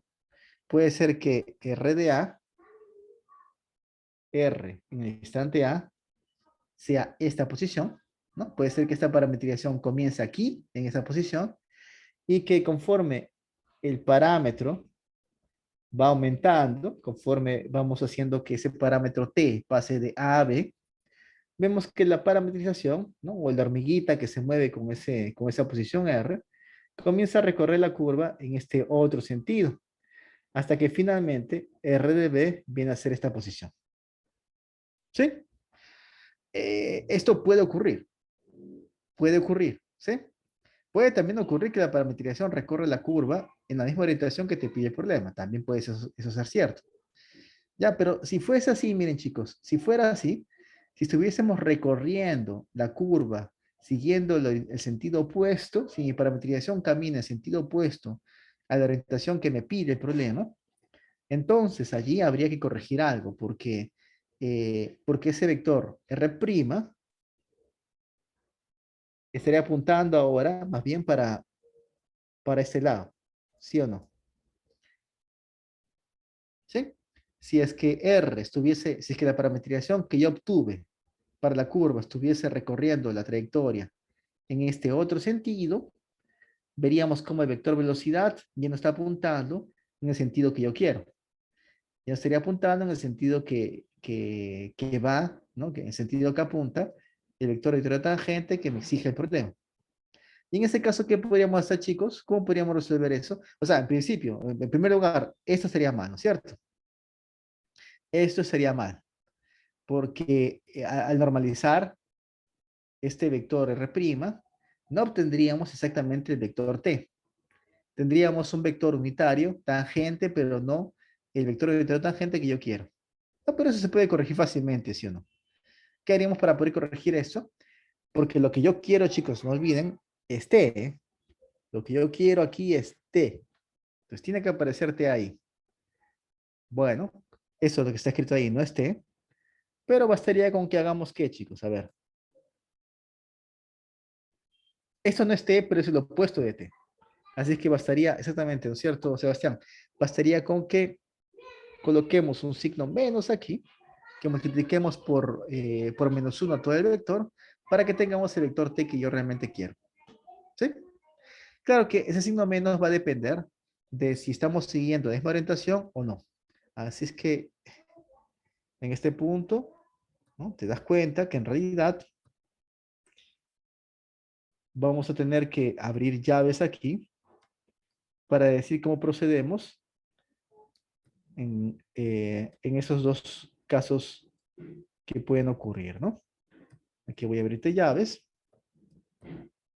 Ujú. Porque ese cálculo va a depender, exactamente como calculamos, va a depender de si tu parametrización sigue el sentido opuesto de la orientación que pide el problema, o si coincide la orientación de la parametrización con la orientación que te da el problema, ¿no? Aquí me pregunta, profe, ¿y cómo nos damos cuenta de que estamos en la dirección opuesta? Probando puntos, se uní, sí, exactamente, probando puntos. Justamente preparé un ejemplo en la siguiente diapositiva para que podamos ver cómo es que lo hacemos en el ejemplo. Pero no queda otra, ¿eh? No es más matemática profunda, no hay nada más sofisticado que hacer dibujitos, probar algunas posiciones y ver cómo es que estaríamos recorriendo la curva. Sí, no hay mucho, no hay más secreto que eso. Tenemos que hacerlo juntos una vez para que ustedes vean cómo lo harían después. ¿Ya? Tengo un ejemplo para eso, Nis. Tengo un ejemplo para eso al final. Bien, chicos, hasta aquí tengo entonces la función o el campo escalar que quiero integrar, ya en función de t. ¿Qué falta? Falta el diferencial de longitud, ¿no? El diferencial de longitud, les recuerdo que es el módulo de la derivada de la parametrización, diferencial, ay caramba, diferencial de parámetro. Diferencial de parámetro. Ahí está. Eh, Esto es el diferencial de longitud. Ahí está. ¿Listo? Y todo esto es cuando R recorre, cuando la parametrización recorre. Ahí caramba, no. Es orientación contraria, ¿no? Vamos a poner así nada más. Cuando la parametrización está recorriendo la trayectoria en la orientación opuesta. ¿Sí? En el caso de que la orientación con la cual recorre la trayectoria de la parametrización es la opuesta. Porque si no,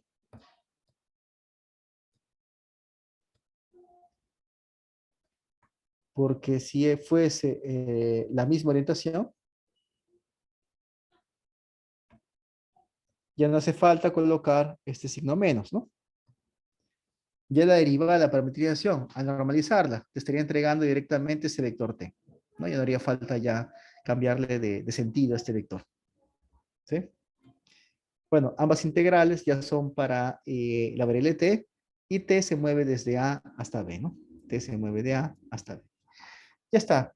Entonces, ven que la complicación que ustedes pueden tener es en poder saber si la orientación que sigue la parametrización es la opuesta o es la misma, porque de acuerdo a eso, elegimos el signo adecuado. ¿No? Y después todo lo demás no es algo tan difícil, me parece, es algo que ya vimos antes. Déjenme aquí, ya habrán notado aquí que podemos cancelar este módulo con este módulo, cancelamos este módulo con este módulo, y nos va a quedar algo incluso un poco más reducido. ¿Ok, chicos? Muy bien, finalmente aquí el resumen entonces. Si la parametrización que tú obtuviste, te acordarás de tu curso de cálculo de varias variables, que obtener una parametrización para la curva no es algo trivial, ¿eh? Da trabajo, ¿sí o no? Hay que esforzarse un poquito para poder conseguirlo. Así que no vayas a desechar tu parametrización porque de repente no siga la misma orientación que la que tú quieres. ¿Ya? Si sigue la misma orientación, bacán. Calculamos el trabajo de esta manera. ¿Sí? Esto es lo que obtuve antes, ¿eh? Te lo muestro de nuevo, si no. Aquí está, ¿ves? Se fue el módulo, aquí abajo, ¿no? Aquí abajo. Se fue el módulo y te queda el F, la posición, la parametrización, producto punto con la derivada de la parametrización. Y eso integramos. Ahí está. F de la posición de la parametrización, producto punto con la derivada de la parametrización e integramos. Ya está. Pero si la parametrización sigue la orientación contraria, la opuesta a con la que fue orientada GAN, ¿no? En ese caso, el trabajo del campo F lo calcularemos de modo similar al anterior, pero con un signo menos delante, ¿no? Será el negativo, pues. ¿Ok, chicos? También eso corresponde a la observación que ya hemos hecho antes, ¿no? Si calculas el trabajo con una orientación y luego le calculas con una orientación opuesta, lo que va a cambiar para el trabajo total es simplemente, va a cambiar simplemente en el signo.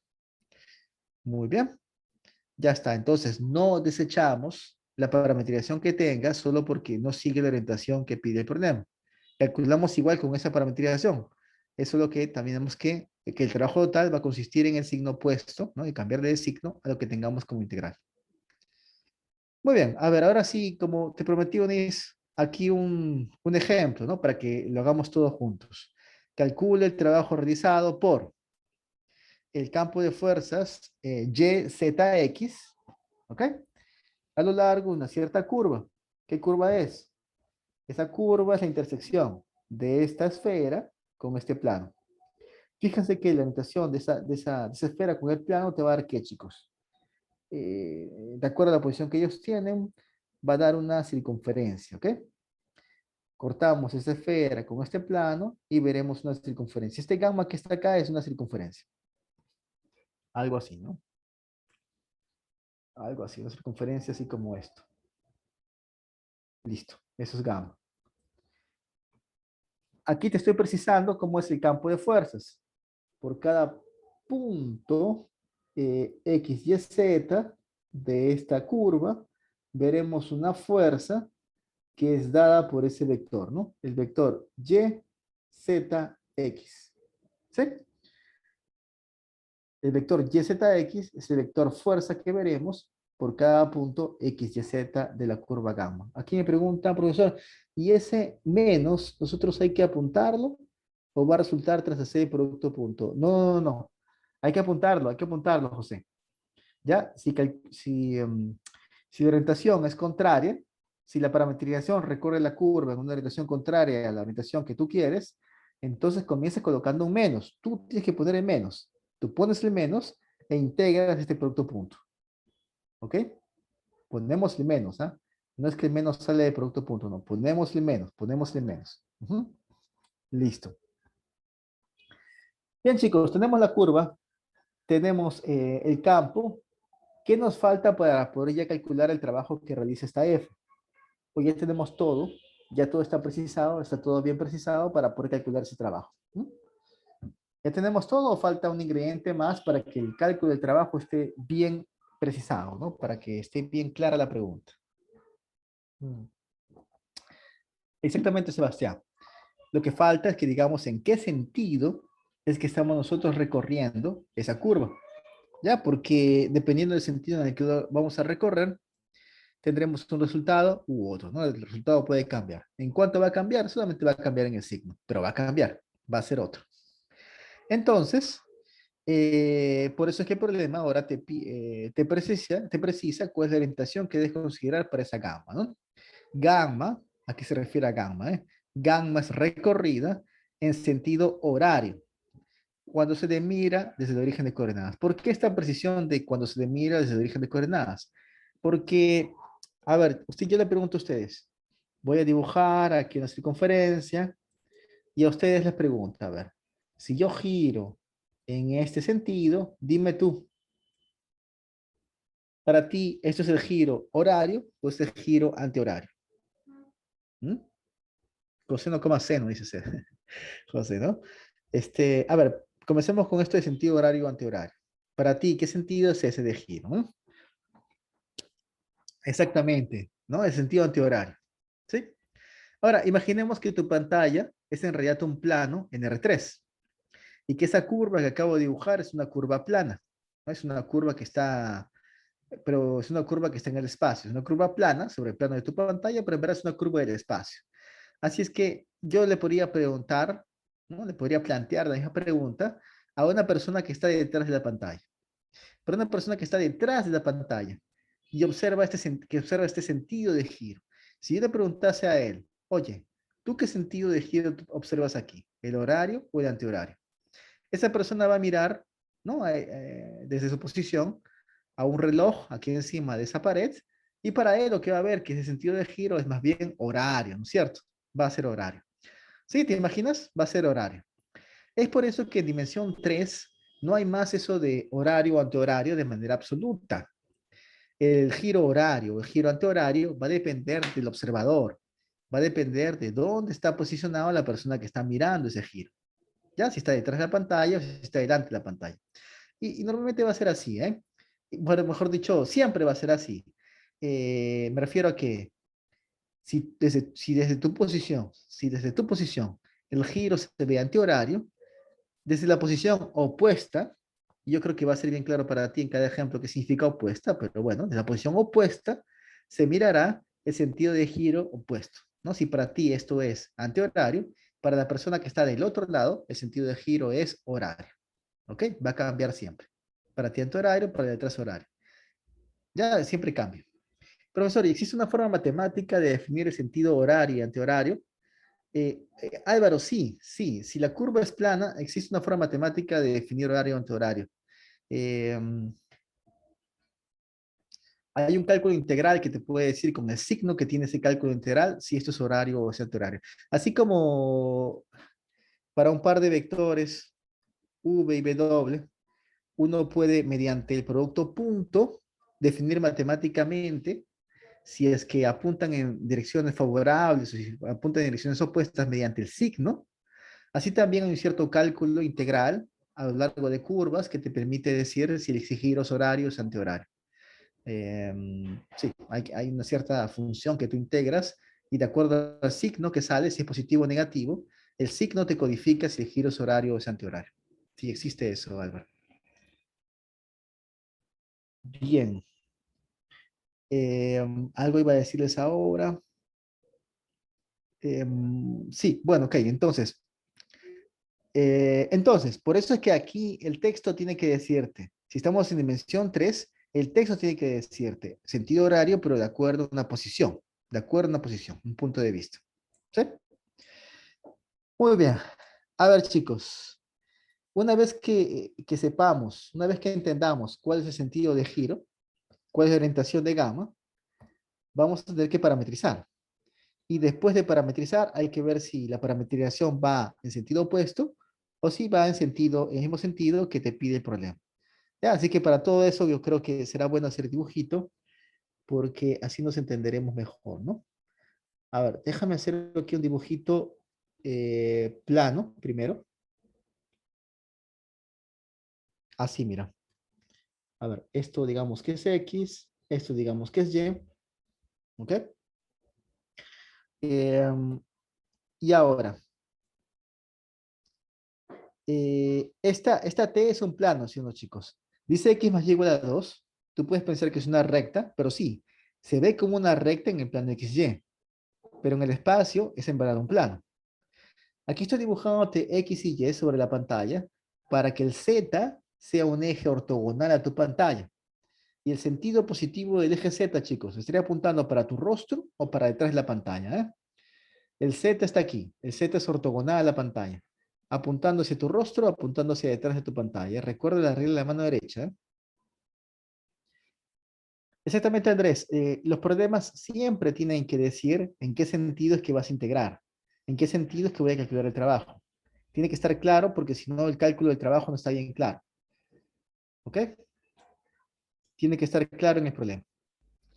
A ver, chicos, el sentido positivo del eje Z, ¿para dónde apunta?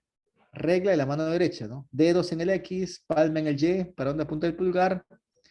Hacia ustedes, ¿no? Claro, sale del plano, por supuesto que sale del plano, sale del plano hacia ustedes, ¿no? Eso es lo que quieres decir. Sale del plano hacia ustedes, ¿no? Bueno, ahora, ¿cómo sería ese plano X más Y igual a 2? La recta X más Y igual a 2 en el plano XY debe ser algo más o menos así. ¿Sí? Pasando aquí por el punto 2 y por acá también por este puntito 2. Listo. Ahora, el plano T, X más Y igual a 2, vendría a ser un plano ortogonal a tu pantalla, ¿sí? Un plano perpendicular a tu pantalla y que pasa por esta recta, ¿sí o no? ¿Te estás imaginando? El plano T, X más Y igual a 2, sería un plano que pasa por esta recta y que corta tu pantalla de manera ortogonal, ¿no? Es como un muro encima de tu pantalla que está puesto aquí, como, que tiene como base esta recta que está aquí. ¿Sí, chicos? ¿Estamos bien? Tienen que imaginarse, ¿eh? Porque, caballero, ¿no? No estoy aquí en el salón de clases para hacer, aunque sea una mímica o algo, para decirles cómo es que, ¿no? Cómo es que sería esta situación. Bueno, ok, ok, el plano T sería algo así. Ahí vamos bien. Ahora Dirian dice, cuando dice circunferencia, imagino que se refiere a lo que la esfera va a intersecar a ese plano, ¿no? Por supuesto. Cuando esta esfera la dibujemos sobre el espacio y vemos cómo ella interseca el plano XY, veremos que esa intersección es una circunferencia. Una circunferencia de centro de origen y de radio 2, ¿no es cierto? De radio 2. Entonces, la esfera S debe ser algo así, chicos. Voy a dibujar de otro color mejor. ¿No? La esfera S la puedo representar aquí con el dibujito de esta circunferencia, ¿no? La esfera va a cortar al plano XY en esta circunferencia y más o menos se puede imaginar cómo es que sería esa esfera.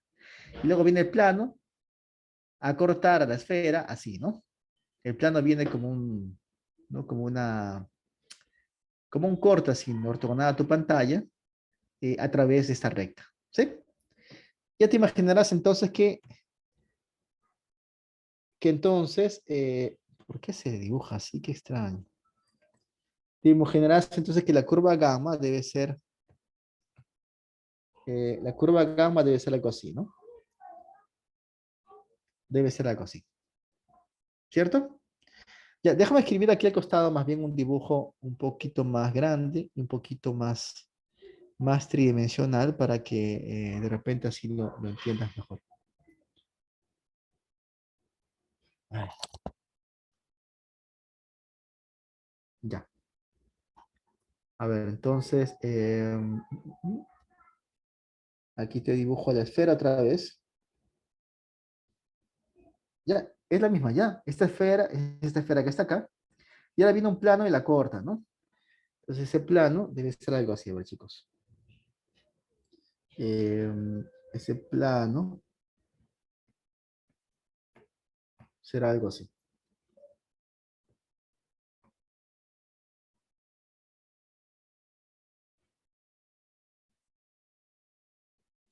Ese plano será algo así.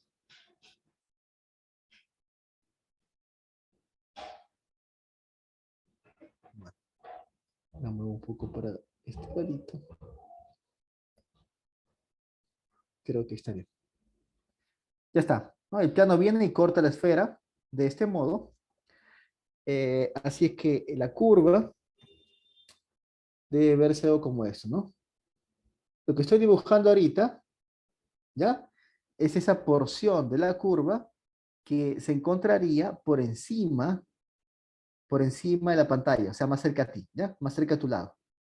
O sea, por la parte positiva del eje Z. ¿Ok, chicos?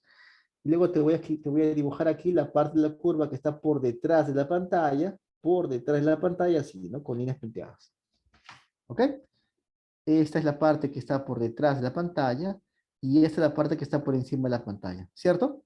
Al cortar aparece aquí una circunferencia, una parte por encima de la pantalla y otra parte por detrás de la pantalla. Aquí están dibujadas. ¿Estamos claros? ¿Estamos de acuerdo, chicos? Esta es la esfera, por favor me preguntan, para que no pierdan nada. Es la esfera S, aquí está el plano T y esta es la curva gamma. Muy bien. Ahora sí, te dicen que la curva gamma es recorrida en sentido horario cuando la miras desde el origen de coordenadas. Así es que tendremos que posicionarnos aquí, aquí, sobre el origen de coordenadas, y a partir de esta posición, mirar a esta curva. ¿Sí? Eh, Déjame dibujar aquí un hombrecito. Este hombrecito está en el centro de la esfera, ¿no? Lo voy a dibujar acá, ¿ya? Imagina este hombrecito en el centro de la esfera. Este hombrecito está aquí en el centro de la esfera. Y a partir del centro de la esfera, mira esta circunferencia que está siendo recorrida en sentido horario. ¿Cuál será el sentido horario, chicos, para el puntito, para el hombrecito que está aquí, en el centro de la esfera? ¿Mm? ¿Te imaginas? Sentido horario, sentido horario. Eh, a ver, yo les voy a preguntar, ¿ya? A ver, ¿será este el sentido horario?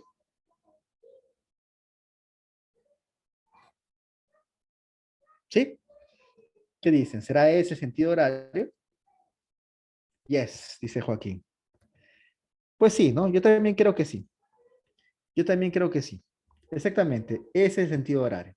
Ahora, solo déjame mencionarte algo más, que de repente aquí no hace falta, ¿no? No hace tanta falta, pero de repente en otro ejemplo sí te puede marear un poco, porque siempre tengo ese recuerdo de yo entrar a la práctica, ahí en el salón de clases, y ver a los chicos mirando al techo y haciendo vueltitas con sus dedos, ¿no? Tratando de imaginarse, su horario será así, anterior será así. Es un poco difícil a veces de imaginar. Eh, y eso ocurre a veces por el dibujo mismo, pues. A ver, yo te digo lo siguiente, a ver, a veces eso me ayuda a mí, así que te cuento esto por si te puede ayudar en otra ocasión. De acuerdo al dibujo que he hecho, parece más que mi ubicación como, ¿no? Esta perspectiva, ¿no? Que es que es como lo verían mis ojos, ¿no? Esta perspectiva que yo tengo es no la de alguien que está del lado del hombrecito rojo, sino la de alguien que está del otro lado. ¿Eso me comprendes? La manera en que yo he dibujado es más bien como la de alguien que está del lado del hombrecito verde, ¿no? Que la del lado del hombrecito rojo, ¿sí o no? ¿Sí entiendes lo que quiero decir? Estamos como, como asomando nuestra cabeza de este lado, del lado del hombrecito verde, para mirar a la curva. Es así como he dibujado la curva. Y más bien el hombrecito rojo como que está del otro lado, del que estamos nosotros. ¿Se entiende eso?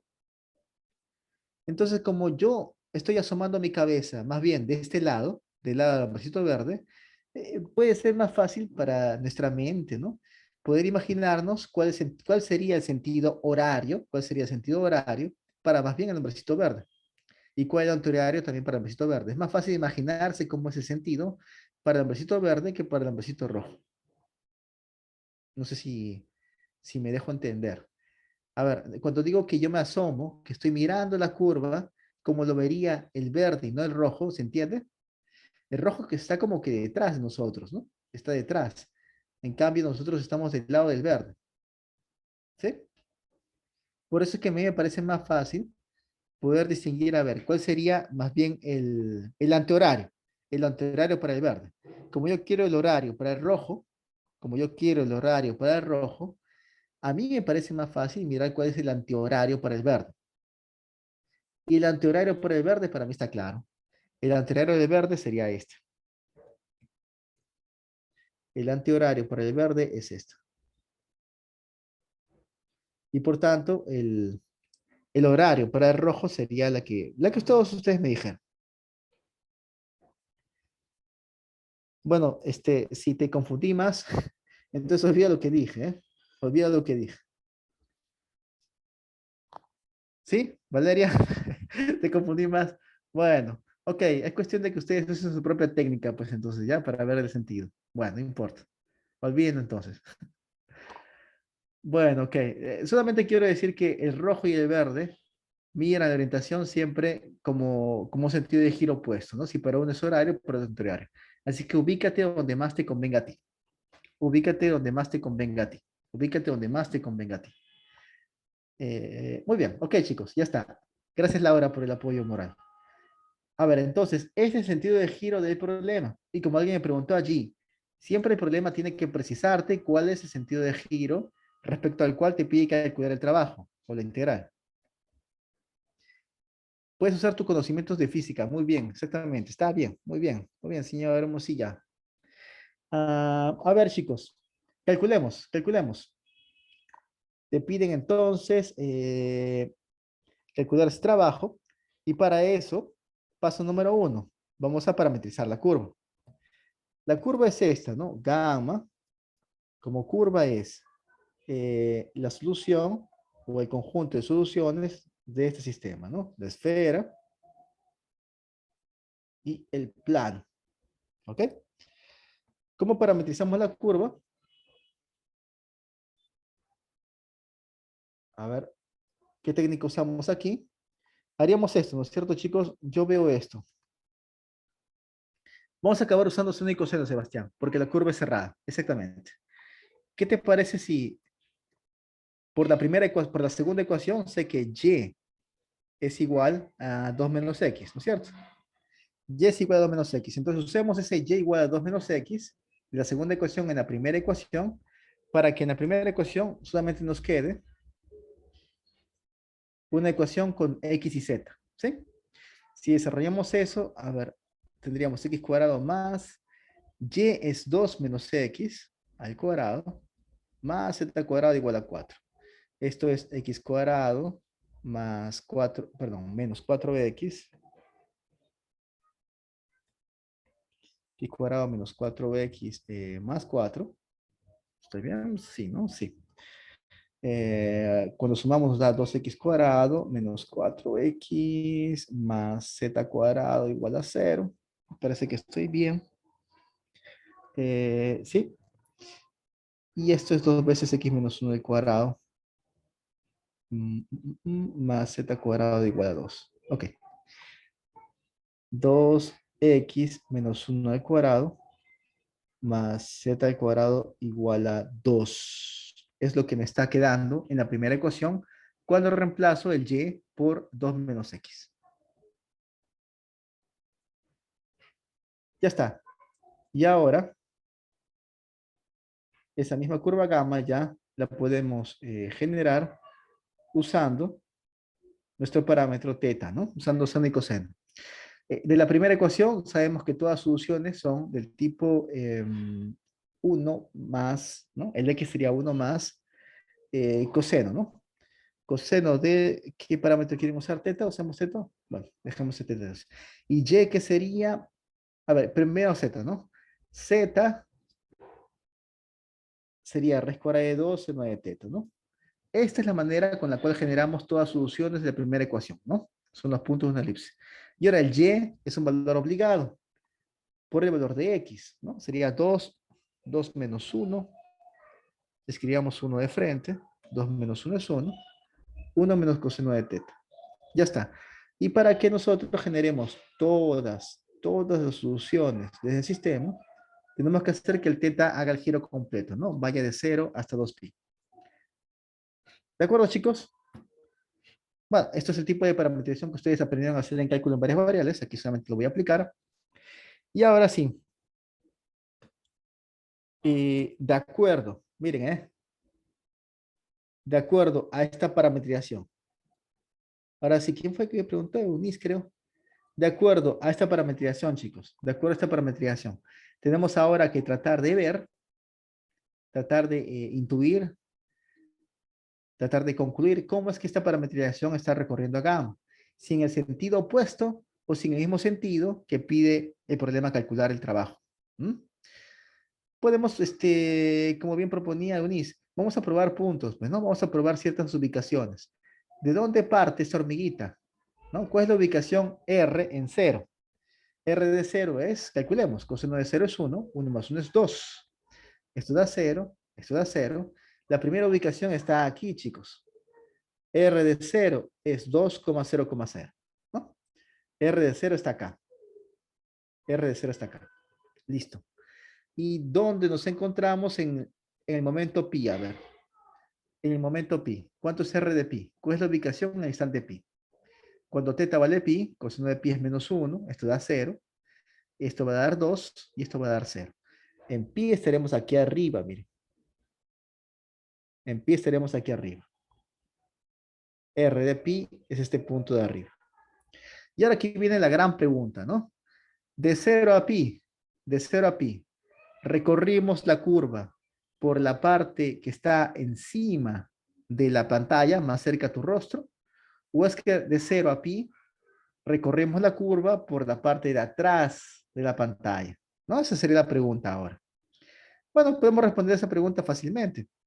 ¿De qué depende que estás por encima? Si estás por encima de la pantalla o si estás por detrás de la pantalla. Mira, ¿de qué cosa depende que, que estés por encima de la pantalla o por detrás de la pantalla? Ah, probamos con pi medios. Es la manera más sencilla, Camilo. Exactamente.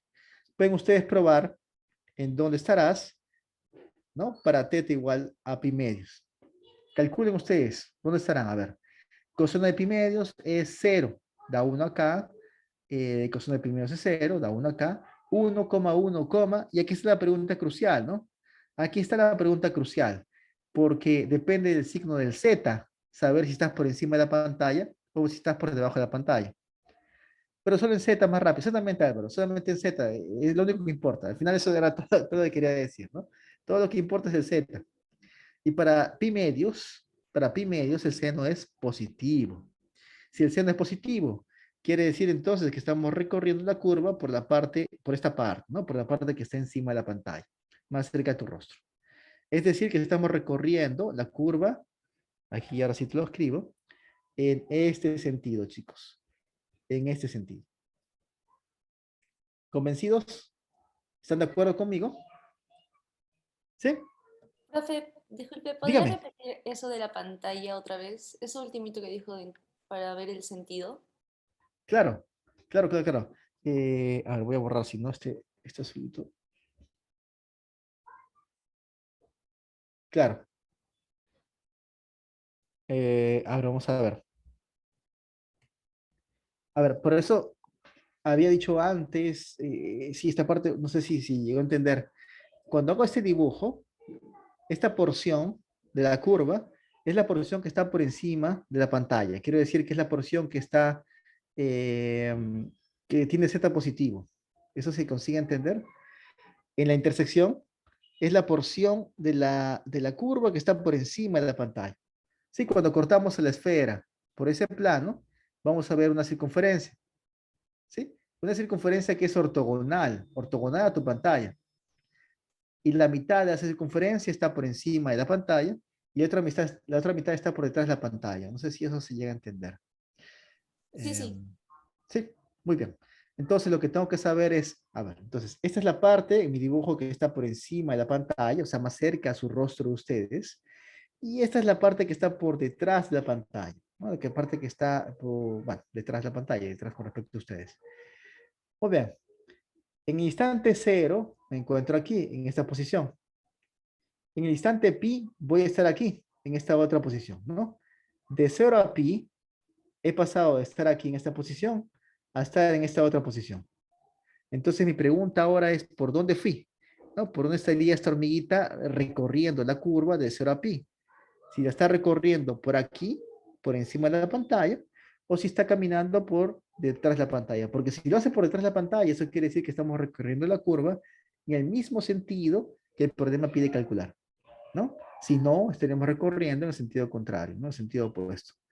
Muy bien, entonces, ¿cómo saber si estamos andando por encima de la pantalla o si estamos andando por detrás de la pantalla? Pues bien, lo que sugirió Camille fue una idea bastante simple, ¿no? Calculemos en qué ubicación nos encontramos a la mitad, pues. Entre 0 y pi, calculemos en qué posición nos encontramos en el instante pi medios. En 0 estamos acá, en pi estamos acá. Veamos dónde estuvimos en instante pi medios. Y si calculamos la posición para pi medios, calculen, esto da 1, esto da 1, y esto da un número positivo, da un número positivo. Si esto es un número positivo, eso quiere decir que estamos por acá, por encima de la pantalla, porque esa fue la pregunta que hice hace rato, ¿no? Si esto es X, esto es Y, ¿para dónde apunta el sentido positivo del eje Z? Apliquen su regla a la mano derecha, chicos.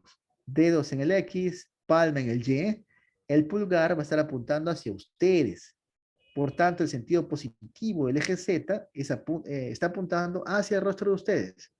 Y si apunta hacia el rostro de ustedes, eso quiere decir que por encima de la pantalla, este lado por el cual está tu rostro, es un lado con el Z positivo. ¿Ya? Es el lado con el Z positivo.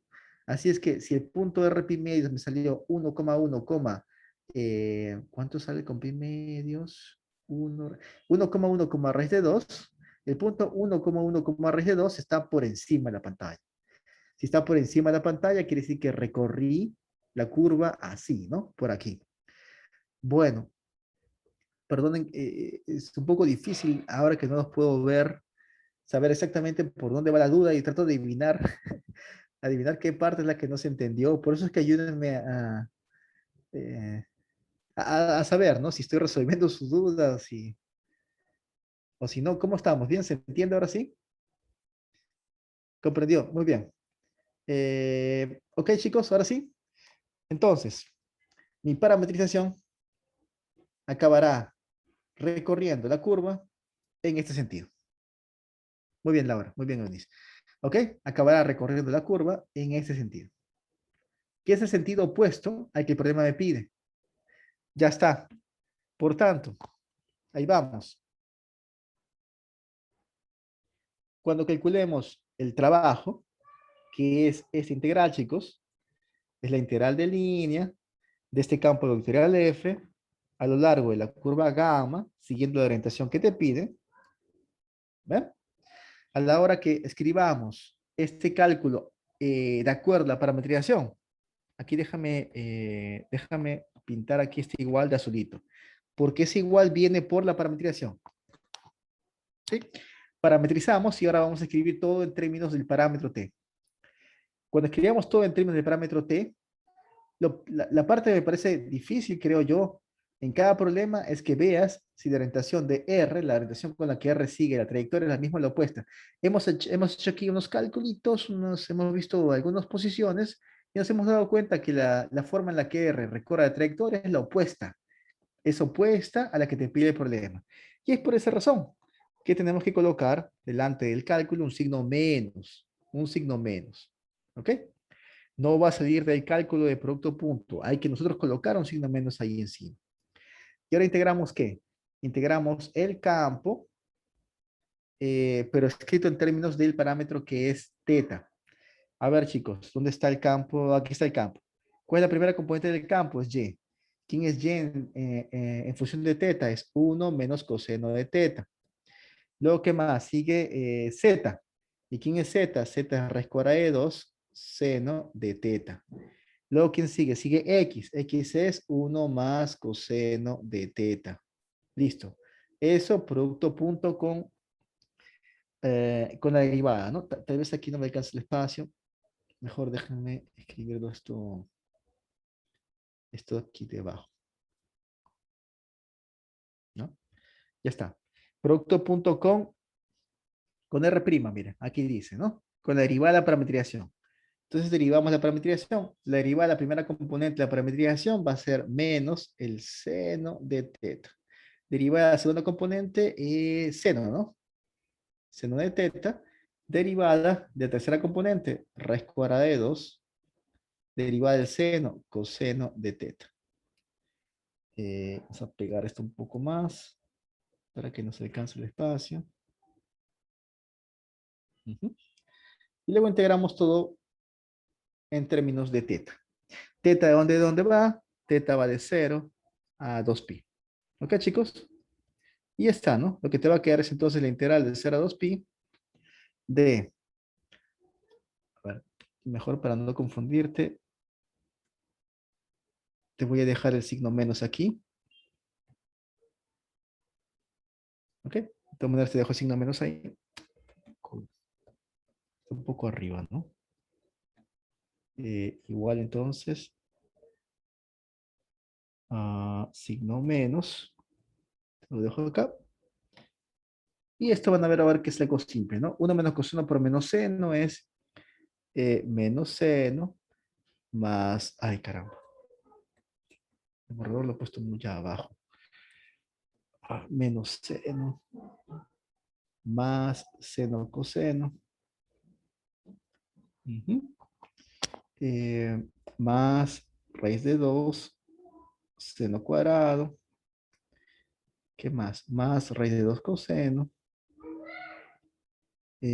Más raíz de 2 coseno cuadrado.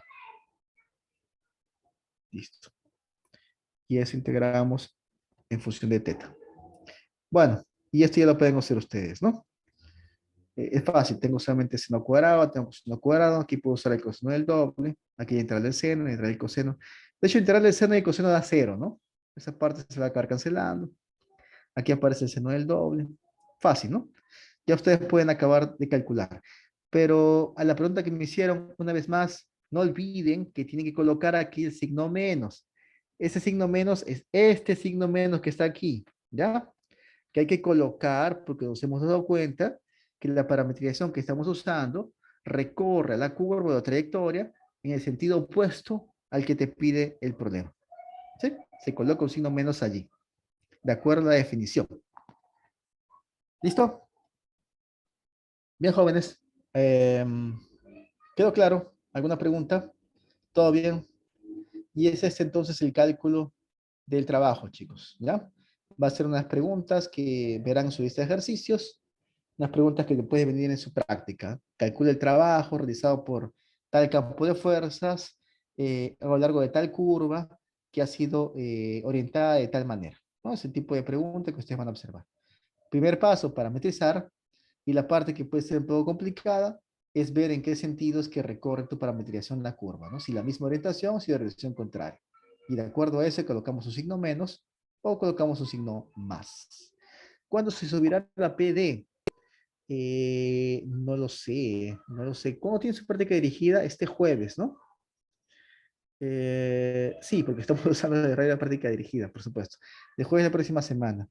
Ah, en verdad, en verdad no recuerdo ahora. Creo que lo tenía, creo que esa información la tengo por acá. A ver, si me esperan un momentito, lo puedo buscar. Profesor, ¿puede subir ahí mismo a la clase, por favor? Está bien, Laura, está bien, lo voy a hacer, lo voy a hacer.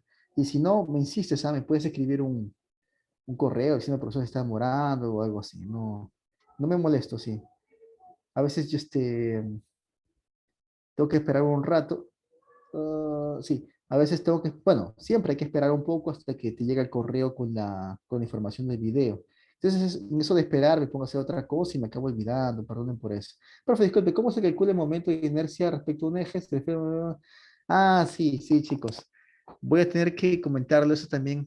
Es que no sé si me va a alcanzar el tiempo en una clase para hacerlo. Tal vez mañana que tenemos clase, tal vez no lo haga, porque me gustaría cerrar más bien con las ideas que tengo preparadas y con cosas más importantes, pero ese momento de inercia en verdad es una cosa muy simple, es muy parecido al cálculo de la masa, el centro de masa.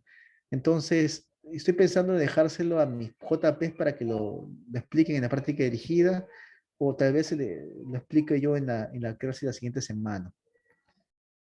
Sí, sí, sí.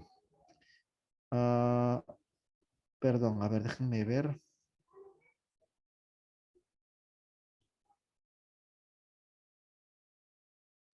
No, esto es cálculo aplicado.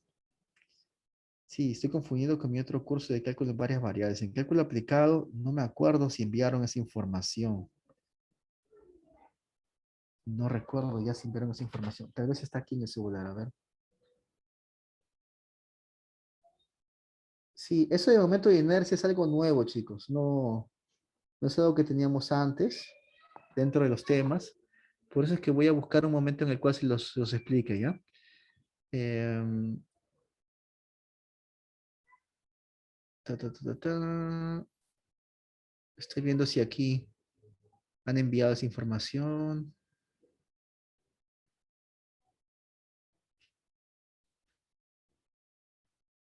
No, parece que no. Perdonen, jóvenes. No encuentro, no encuentro. En cuanto yo sepa cuándo se pone, yo les informaré. Pero la práctica dirigida ni siquiera existe todavía, ¿eh? Aún no fue creada. Em, Recién han pedido preguntas para poder hacer la práctica. Recién han pedido preguntas para hacer la práctica, así es que aún no se ha elaborado. Mande una fácil, dice Adrián. Hay dos ejercicios en la lista sí, sobre momento de inercia. Sí, sí, sí. Se acaba de introducir este ciclo para ustedes. Entonces, permítanme encontrar un momento para poder hablar de eso. Eh, y seguro, eso sí, seguro que van a poner una pregunta así también en la práctica dirigida. Así que de todas maneras le pediré a mi JPs también que les explique ese cálculo. ¿Ok? Y yo encontraré un momento en la clase también para poder hablar de eso. Andrés, ¿por qué estás triste? ¿Qué pasó? Viene en la PC, Andrés Sarmiento. ¿Viene en la PC? No lo sé. Sí, no sé. ¿Puede venir en la PC? Puede venir en la PC. Puede ser que sí. Puede ser que venga en la PC. Ah, ya. Bueno, sí, momento de inercia. No es tan complicado, chicos. Les digo, miren, es esto, se calcula así y es una entrada de línea que no requiere de tanta explicación en realidad. Así que buscaré un momento en el cual se los explique, pero no quisiera perder esta secuencia de ideas que estoy aquí transmitiéndoles porque si no, no quiero que la clase se corte, ¿no? En la mitad de algo y yo tengo programadas estas dos clases ya para que ustedes lleguen al tema fundamental de interés de línea, que es lo que a mí me importa más. Muy bien, chicos, sí, ahora sí los dejo entonces, 7:20. Gracias por la asistencia de hoy, gracias por venir hoy a la recuperación. Y ahora sí, ¿no? Dentro de una hora ese partido, pueden ya descansar hasta mañana y le prometo, señorita, antes del partido estoy colgando la clase, ¿ya? Muy bien, chicos, gracias a ustedes, gracias por la asistencia.